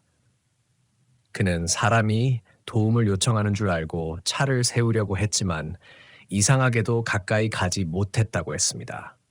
그리고 잠시 뒤 차가 갑자기 출발했다고 합니다. 그가 그 모습을 휴대전화로 찍은 것까지는 기억합니다. 하지만 사진 속에 검은 남자가 있었던 것은 기억하지 못했습니다. 저는 그 이야기를 듣고 한동안 아무 말도 하지 않았습니다. 그러다가 한 가지 질문이 떠올랐습니다. 그 사람은 그날 제 차를 봤나요? 선배가 고개를 끄덕였습니다.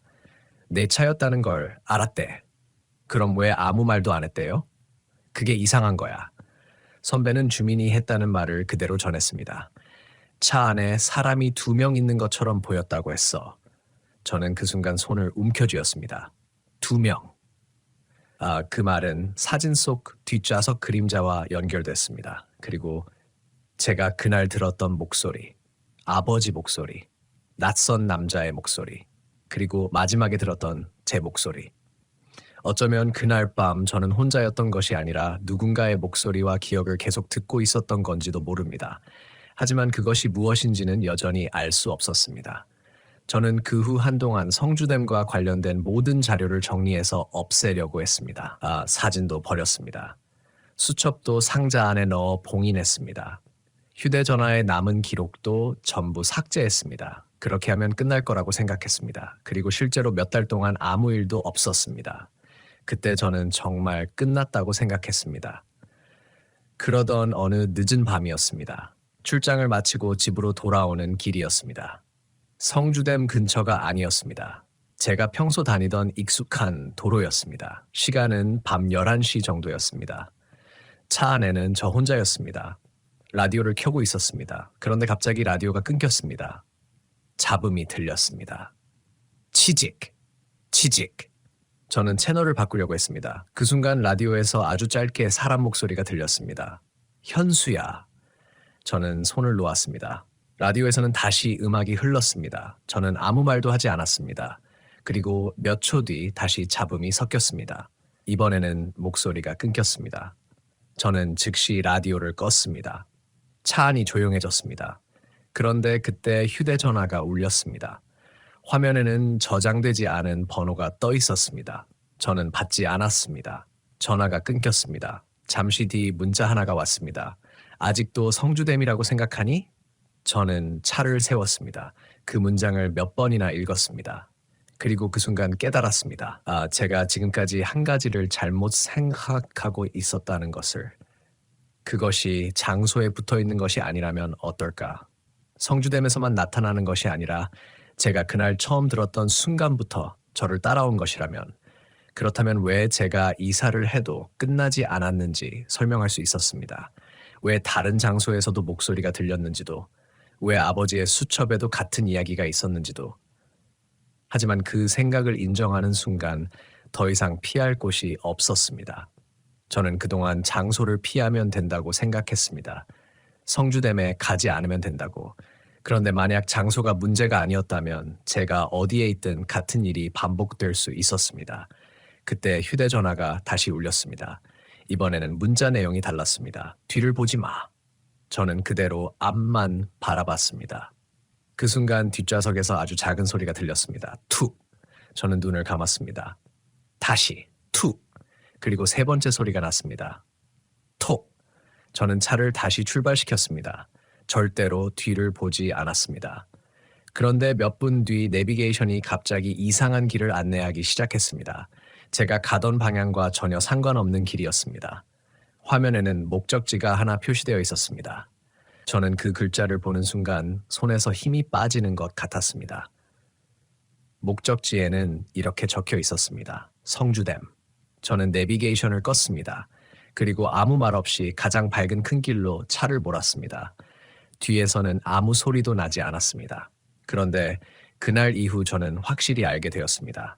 제가 피해야 할 것은 성주댐이라는 장소가 아니라 그곳에서 들었던 목소리에 다시 대답하는 것이었습니다. 그 목소리가 어디에서 들려오든, 누구의 목소리로 들리든.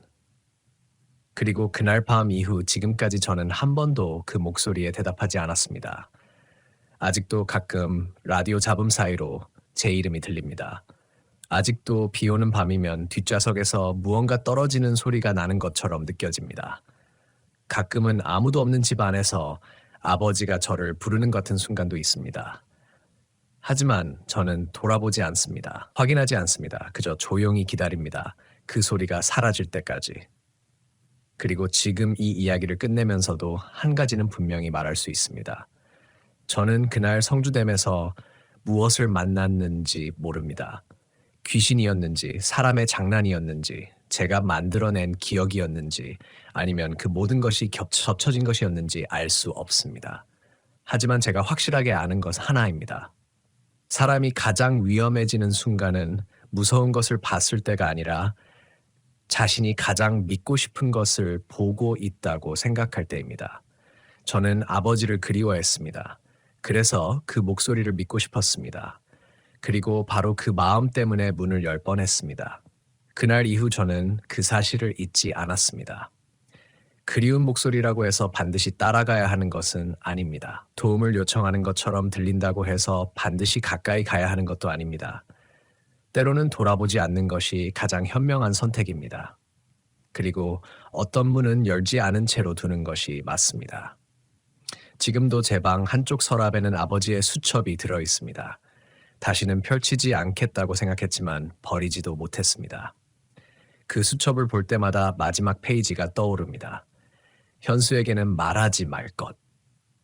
그리고 그 밑에 적혀 있던 문장, 다시 만나게 될 것이다. 저는 아직도 그 문장이 무엇을 의미했는지 모릅니다. 다만 한 가지는 확실합니다. 아버지는 그 일을 잊지 않았습니다. 저 역시 잊지 못했습니다. 그리고 어쩌면 우리가 평생 설명하지 못하는 일들이 하나쯤은 있는지도 모릅니다. 그것을 반드시 믿을 필요도 없고 반드시 부정할 필요도 없습니다. 그저 자신이 위험하다고 느끼는 순간에는 한 걸음 물러서면 됩니다. 그리고 누군가 어두운 곳에서 자신의 이름을 부른다면 그 사람이 누구인지 확인하기 전에 한 번쯤 생각해 보십시오. 정말 그 사람이 나를 부르는 것인지, 아니면 내가 가장 듣고 싶어 하는 목소리를 누군가 흉내내고 있는 것인지, 저는 아직도 그 답을 모릅니다. 그래서 오늘도 밤이 되면 현관문을 잠급니다. 창문을 확인합니다. 그리고 불을 끄기 전에 한 번 더 뒤를 돌아봅니다. 아무도 없는지 확인하려고 돌아보는 것이 아닙니다. 오히려 반대입니다. 아무것도 확인하지 않기 위해서입니다. 그날 밤처럼 성주댐 근처 어두운 도로에서 누군가 제 이름을 불렀던 그 순간처럼 저는 지금도 대답하지 않습니다. 그리고 앞으로도 대답하지 않을 겁니다. 그런데 정말 끝났다고 생각했던 그날로부터 약 2달 뒤 저는 다시 아버지의 수첩을 꺼내게 됐습니다. 이번에는 제가 먼저 꺼낸 것이 아니었습니다. 어머니에게 전화가 왔기 때문입니다. 현수야. 네. 아빠 물건 중에 하나 더 나왔어. 저는 잠시 말이 없었습니다. 뭔데요? 예전에 쓰던 가방 안에 있더라. 어머니는 낡은 가죽 가방 하나를 발견했다고 했습니다. 아버지가 생전에 현장에 다닐 때 사용하던 가방이었습니다. 저는 그 가방을 받아왔습니다. 집으로 가져와 책상 위에 올려놓고 한동안 열지 않았습니다. 이상하게도 손이 가지 않았습니다. 이미 충분히 많은 것을 알았다고 생각했습니다. 그런데 가방 안쪽 주머니에서 작은 열쇠 하나가 나왔습니다. 무엇에 쓰는 열쇠인지 알 수 없었습니다. 그리고 그 옆에 접힌 종이 한 장이 있었습니다. 종이를 펼쳤습니다. 거기에는 주소가 적혀 있었습니다. 성주댐에서 멀지 않은 곳에 오래된 건물 주소였습니다.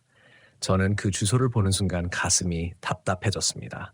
그곳에 가고 싶지 않았습니다. 하지만 동시에 왜 아버지가 그 주소를 남겼는지 알고 싶었습니다. 결국 다음 날 낮에 찾아갔습니다. 혼자 가지 않았습니다. 친한 친구 한 명에게 모든 이야기를 설명하지는 않고 아버지의 옛 물건을 확인하러 간다고만 말했습니다. 주소에 도착했을 때 건물은 거의 사용되지 않는 상태였습니다. 오래된 창고처럼 보였습니다. 문에는 녹이 쓴 자물쇠가 걸려 있었습니다. 제가 가져온 열쇠를 넣어 보았습니다. 딸깍, 맞았습니다. 친구가 저를 바라봤습니다. 이거 뭐야? 저도 대답하지 못했습니다. 문을 열자 안에서는 오래된 종이 냄새와 먼지 냄새가 났습니다. 햇빛이 거의 들어오지 않아 안쪽은 어두웠습니다. 우리는 휴대전화 손전등을 켜고 안으로 들어갔습니다. 벽에는 오래된 현장 사진들이 붙어 있었습니다. 대부분은 제가 알지 못하는 장소였습니다. 그런데 한쪽 벽에서 익숙한 풍경이 보였습니다. 성주댐 근처였습니다. 저는 가까이 다가갔습니다.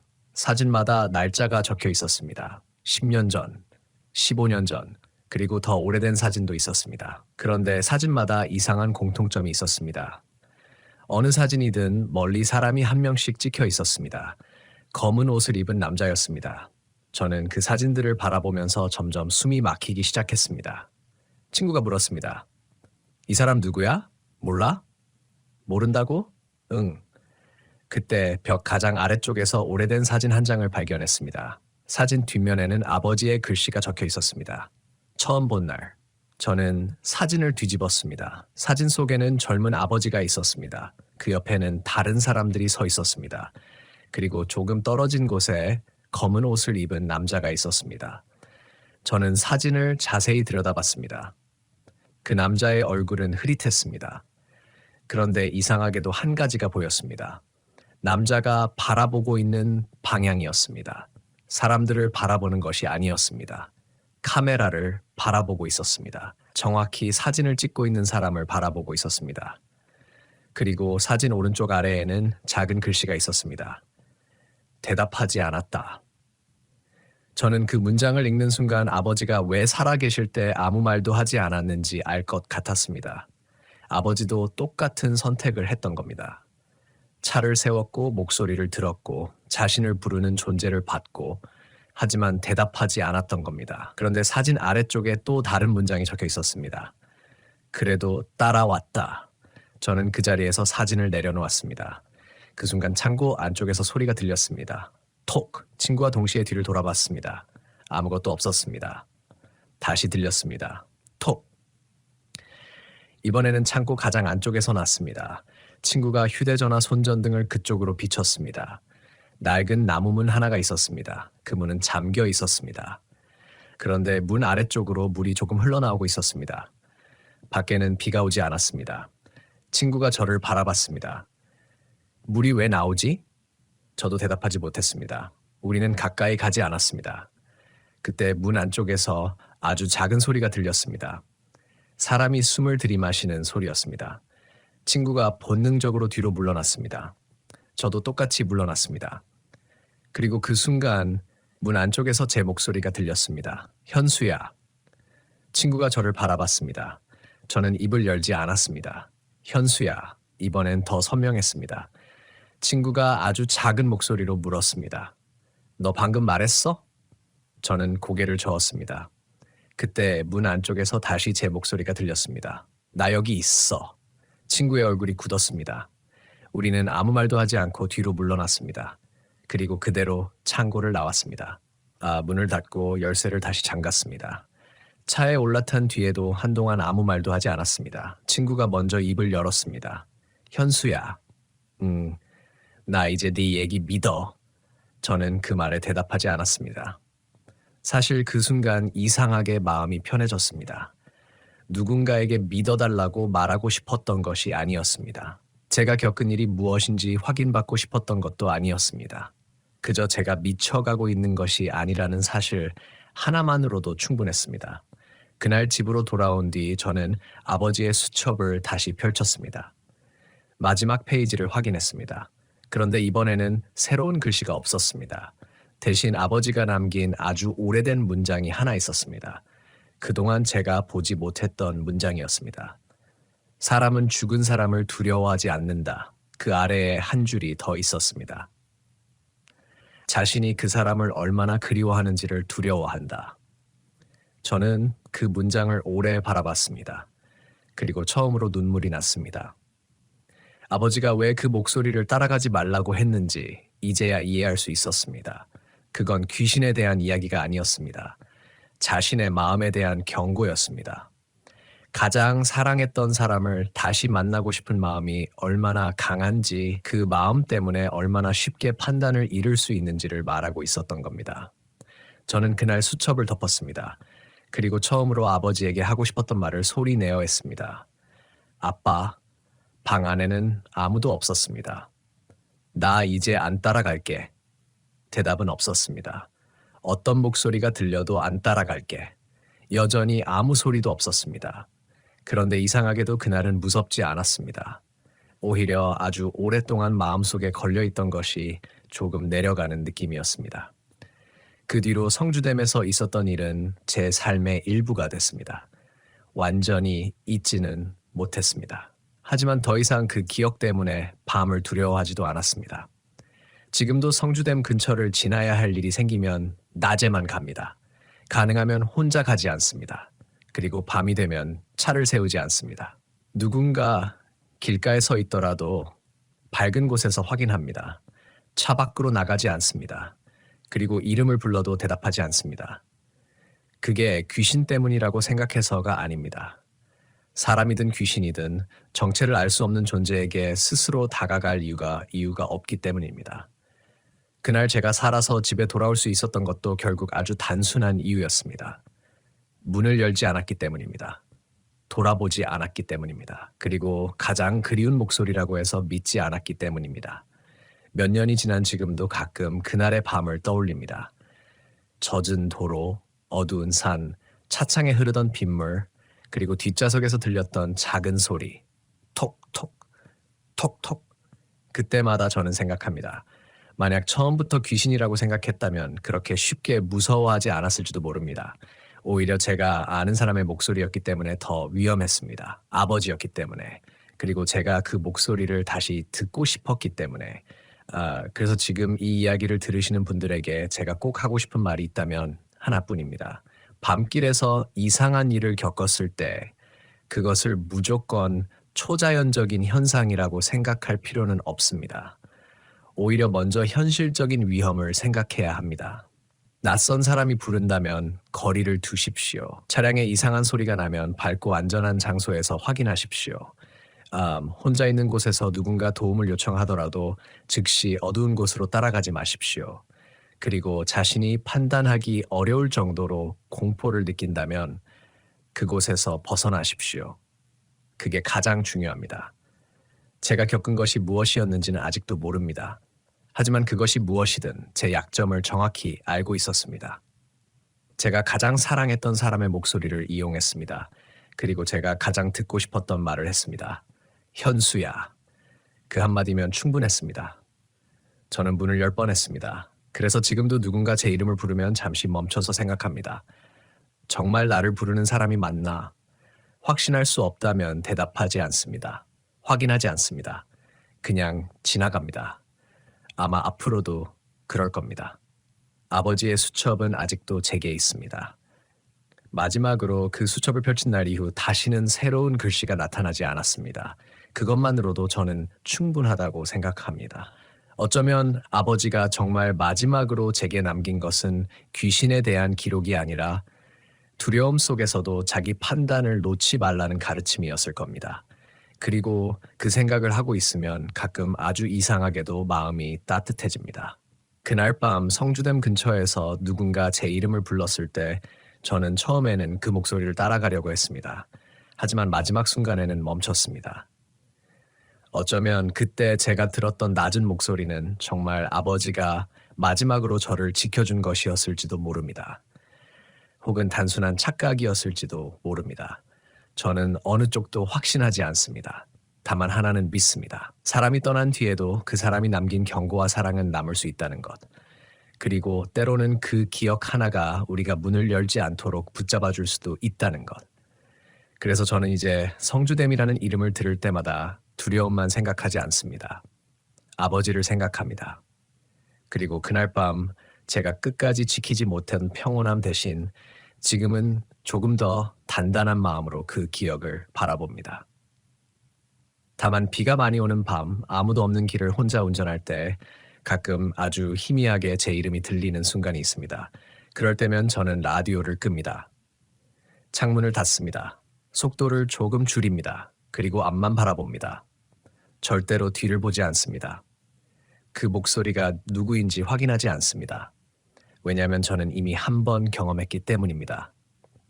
우리가 가장 믿고 싶은 목소리가 가장 위험한 목소리가 될 수도 있다는 것을.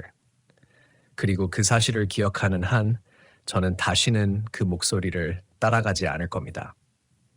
그날 성주댐에서 제가 차를 세웠던 그 순간처럼 어둠 속에서 누군가가 제 이름을 불러도 저는 앞으로만 갈 겁니다. 아무리 익숙한 목소리라도, 아무리 그리운 목소리라도, 그리고 지금까지 한 번도 말하지 않았던 마지막 사실이 하나 있습니다. 그날 이후 제가 가지고 있던 예전 차량의 블랙박스 메모리 카드를 버리지 못하고 보관하고 있었습니다. 최근에 우연히 그 카드를 발견했습니다. 고장난 줄 알았던 카드였습니다. 그런데 컴퓨터에 연결하자 오래된 영상 하나가 재생됐습니다. 화면은 대부분 어두웠습니다. 비가 내리고 있었고 차량은 성주댐 근처 도로에 멈춰 있었습니다. 영상 속에 저는 운전석에 앉아 있었습니다. 분명 혼자였습니다. 그런데 영상 마지막 몇 초 뒷좌석 쪽에서 아주 작은 소리가 녹음되어 있었습니다. 톡, 톡, 톡. 그리고 그 뒤에 제가 그날 한 번도 듣지 못했다고 생각했던 아주 작은 목소리가 들어 있었습니다. 아버지의 목소리도 아니었습니다. 낯선 남자의 목소리도 아니었습니다. 제 목소리였습니다. 아주 조용하게 마치 바로 옆 사람에게 속삭이듯 말하고 있었습니다. 문 열지 마. 그 영상을 저는 지금도 가지고 있습니다. 하지만 다시는 재생하지 않습니다. 무엇이 녹음된 것인지 알고 싶지 않기 때문입니다. 어쩌면 그게 제가 이 이야기를 끝내는 방법일지도 모릅니다. 모든 것을 설명하는 것이 아니라 설명할 수 없는 것은 그대로 남겨두는 것. 그리고 다시는 그 문을 열지 않는 것. 그날 밤처럼 성주댐 근처의 어두운 도로에서처럼 누군가 제 이름을 부르고 있어도 저는 끝까지 대답하지 않는 것. 그것이 제가 지금까지 살아오면서 배운 가장 무서우면서도 가장 현실적인 교훈입니다. 그런데 그 영상을 마지막이라고 생각했던 것은 제 착각이었습니다. 며칠 뒤 저는 그 블랙박스 메모리 카드를 완전히 폐기하려고 했습니다. 파일을 삭제하고 카드 자체를 부러뜨리려고 했습니다. 그런데 삭제 버튼을 누르기 직전 이상하게 손이 멈췄습니다. 영상 파일의 이름 때문이었습니다. 제가 직접 설정한 적이 없는 파일명이 하나 있었습니다. 날짜도 시간이 아니라 이상한 숫자로 되어 있었습니다. 처음에는 시스템 오류라고 생각했습니다. 하지만 파일을 열어보니 영상은 정상적으로 재생됐습니다.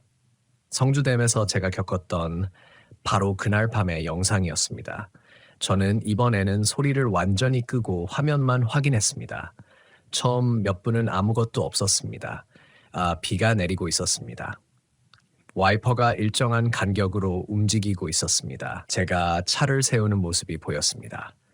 그리고 화면 한쪽에 희미하게 사람이 나타났습니다. 검은 옷을 입은 남자였습니다. 그런데 제가 기억하던 것과 다른 점이 있었습니다. 영상 속 남자는 차 옆에 서 있지 않았습니다. 훨씬 멀리 있었습니다. 도로 반대편, 가로등도 없는 곳에 서 있었습니다. 그리고 움직이지 않았습니다. 저는 화면을 확대했습니다. 남자의 얼굴은 보이지 않았습니다. 하지만 이상하게도 그 사람이 저를 바라보고 있다는 느낌이 들었습니다.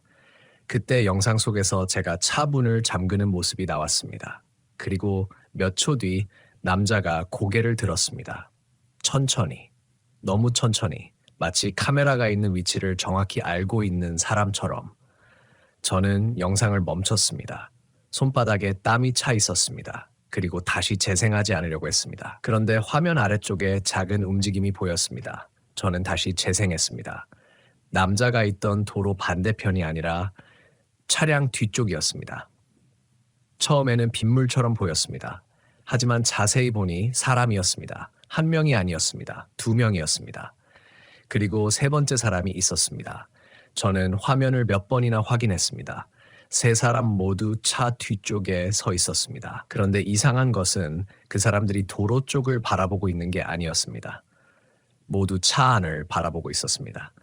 저는 그때 처음으로 깨달았습니다. 제가 그날 밤 느꼈던 이상한 기척이 단순히 한 사람의 존재 때문이 아니었을 수도 있다는 것을. 그리고 더 이상한 사실은 그 세 사람 중 한 명의 자세가 너무 익숙했다는 것입니다. 어깨를 약간 앞으로 숙이고 한쪽 팔을 몸에 붙이고 서 있는 자세. 아버지가 오래된 사진 속에서 자주 취하던 자세였습니다. 저는 화면을 껐습니다.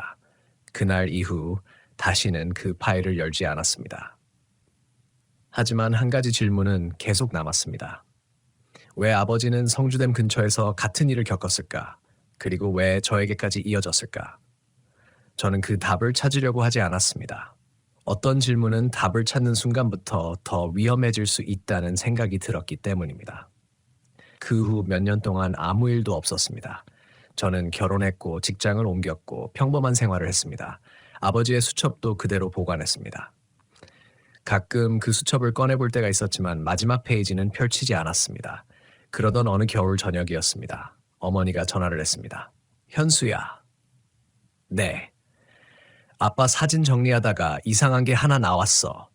저는 순간 말을 잃었습니다. 뭔데요? 사진인데 네가 같이 찍혀 있어. 저는 웃었습니다. 아빠랑 같이 찍은 사진이면 많잖아요. 그게 아니야. 어머니의 목소리가 이상했습니다. 네가 태어나기 전 사진이야. 저는 아무 말도 하지 않았습니다. 어머니는 사진을 보내주겠다고 했습니다. 잠시 뒤 휴대전화로 사진 한 장이 도착했습니다. 오래된 사진이었습니다. 아버지가 젊었을 때 성주댐 근처에서 찍은 사진처럼 보였습니다. 아버지와 동료들이 서 있었습니다. 그리고 뒤쪽에 검은 옷을 입은 사람이 있었습니다. 저는 사진을 확대했습니다. 처음에는 아무것도 이상하지 않았습니다. 그런데 사진 가장자리, 사람들 사이의 작은 공간에 어린아이가 한 명 서 있었습니다. 저는 그 사진을 보며 한참 동안 움직이지 못했습니다. 어린아이는 저였습니다. 제가 태어나기도 전의 사진인데 사진 속에는 분명 제가 있었습니다. 옷도 제가 어릴 때 입던 옷과 비슷했습니다. 하지만 그것보다 더 무서운 것은 아이가 서 있는 위치였습니다. 아버지 바로 뒤였습니다. 그리고 아이는 카메라를 보고 있지 않았습니다. 검은 옷을 입은 남자를 바라보고 있었습니다. 저는 어머니에게 전화를 걸었습니다. 엄마, 응. 이 사진 어디서 나온 거야? 아빠 가방 안에 있었어. 사진 날짜는 뒤에 적혀 있더라. 저는 숨을 삼켰습니다. 언제인데? 어머니가 날짜를 읽어줬습니다. 제가 태어나기 몇 년 전이었습니다. 그날 밤 저는 잠을 이루지 못했습니다. 그리고 처음으로 한 가지 가능성을 생각했습니다. 혹시 아버지가 저를 성주댐에 데려간 것이 아니라 그곳에서 이미 저와 관련된 무언가를 경험했던 것은 아닐까. 물론 말도 안 되는 생각이었습니다. 사진이 잘못됐을 수도 있습니다. 어린아이를 저라고 착각했을 수도 있습니다. 오래된 사진은 색이 변하고 얼굴이 흐려집니다. 사람은 기억을 자기 방식대로 연결합니다. 저는 그렇게 생각했습니다. 그런데 사진을 자세히 보다가 작은 글씨 하나를 발견했습니다. 사진 뒷면에 아버지가 적어놓은 문장이었습니다. 아직 태어나지도 않은 아이가 내 이름을 불렀다. 저는 그 문장을 읽고 사진을 내려놓았습니다. 그날 이후 저는 더 이상 그 사진을 보지 않았습니다. 어쩌면 제가 평생 찾고 있던 답은 애초에 답이 아니었을지도 모릅니다. 사람은 모든 것을 설명할 수 있어야 마음이 편해집니다. 하지만 세상에는 설명되지 않는 우연도 있습니다. 기억의 오류도 있고 착각도 있고 사람이 잘못 본 것도 있습니다. 저는 지금도 그 모든 가능성을 인정합니다.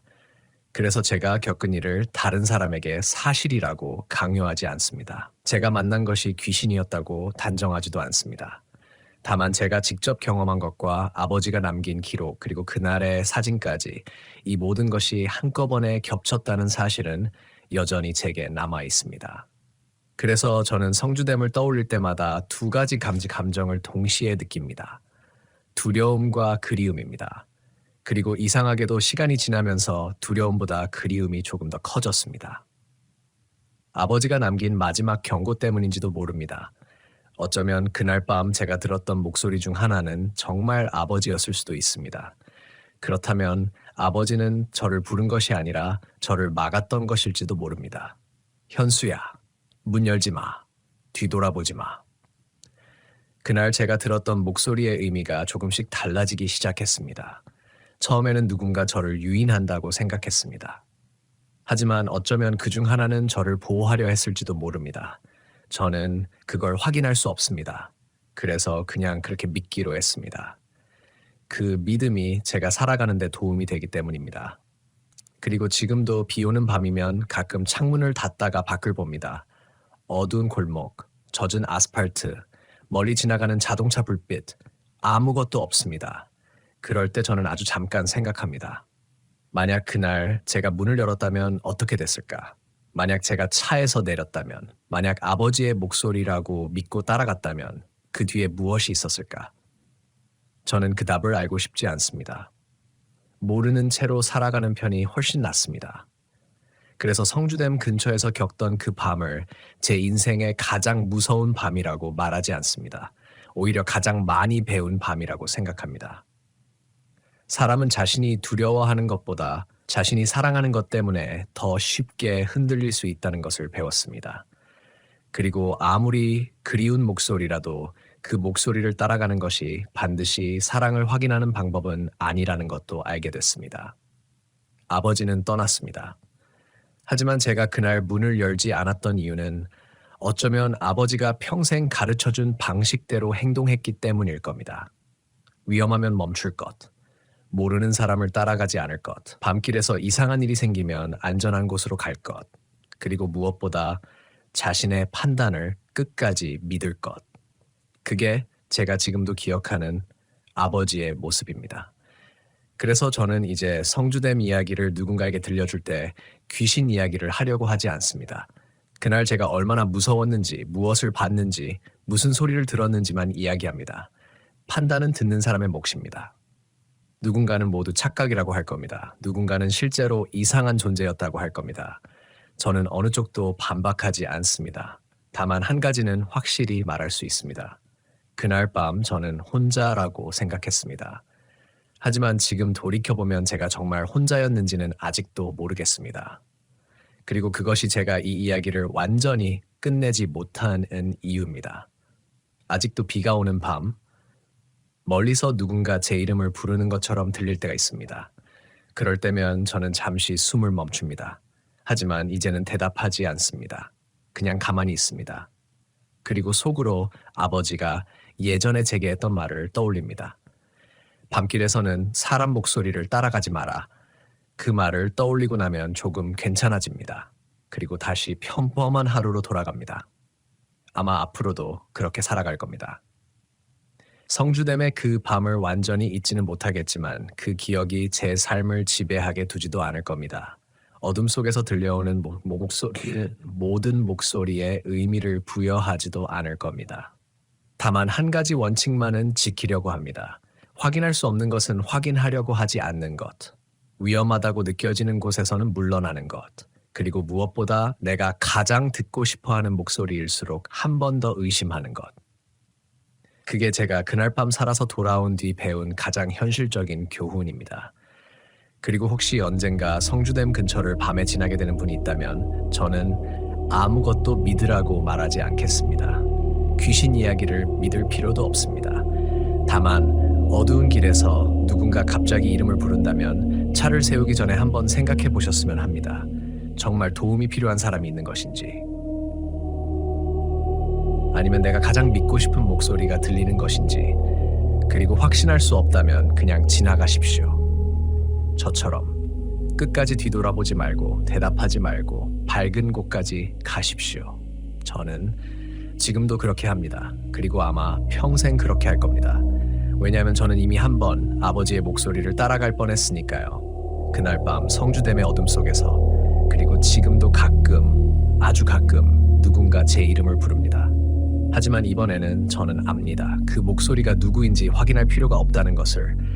저를 정말 사랑했던 사람이라면 제가 돌아보지 않아도 이해해 줄 테니까요. 그래서 저는 오늘도 그냥 앞으로 갑니다.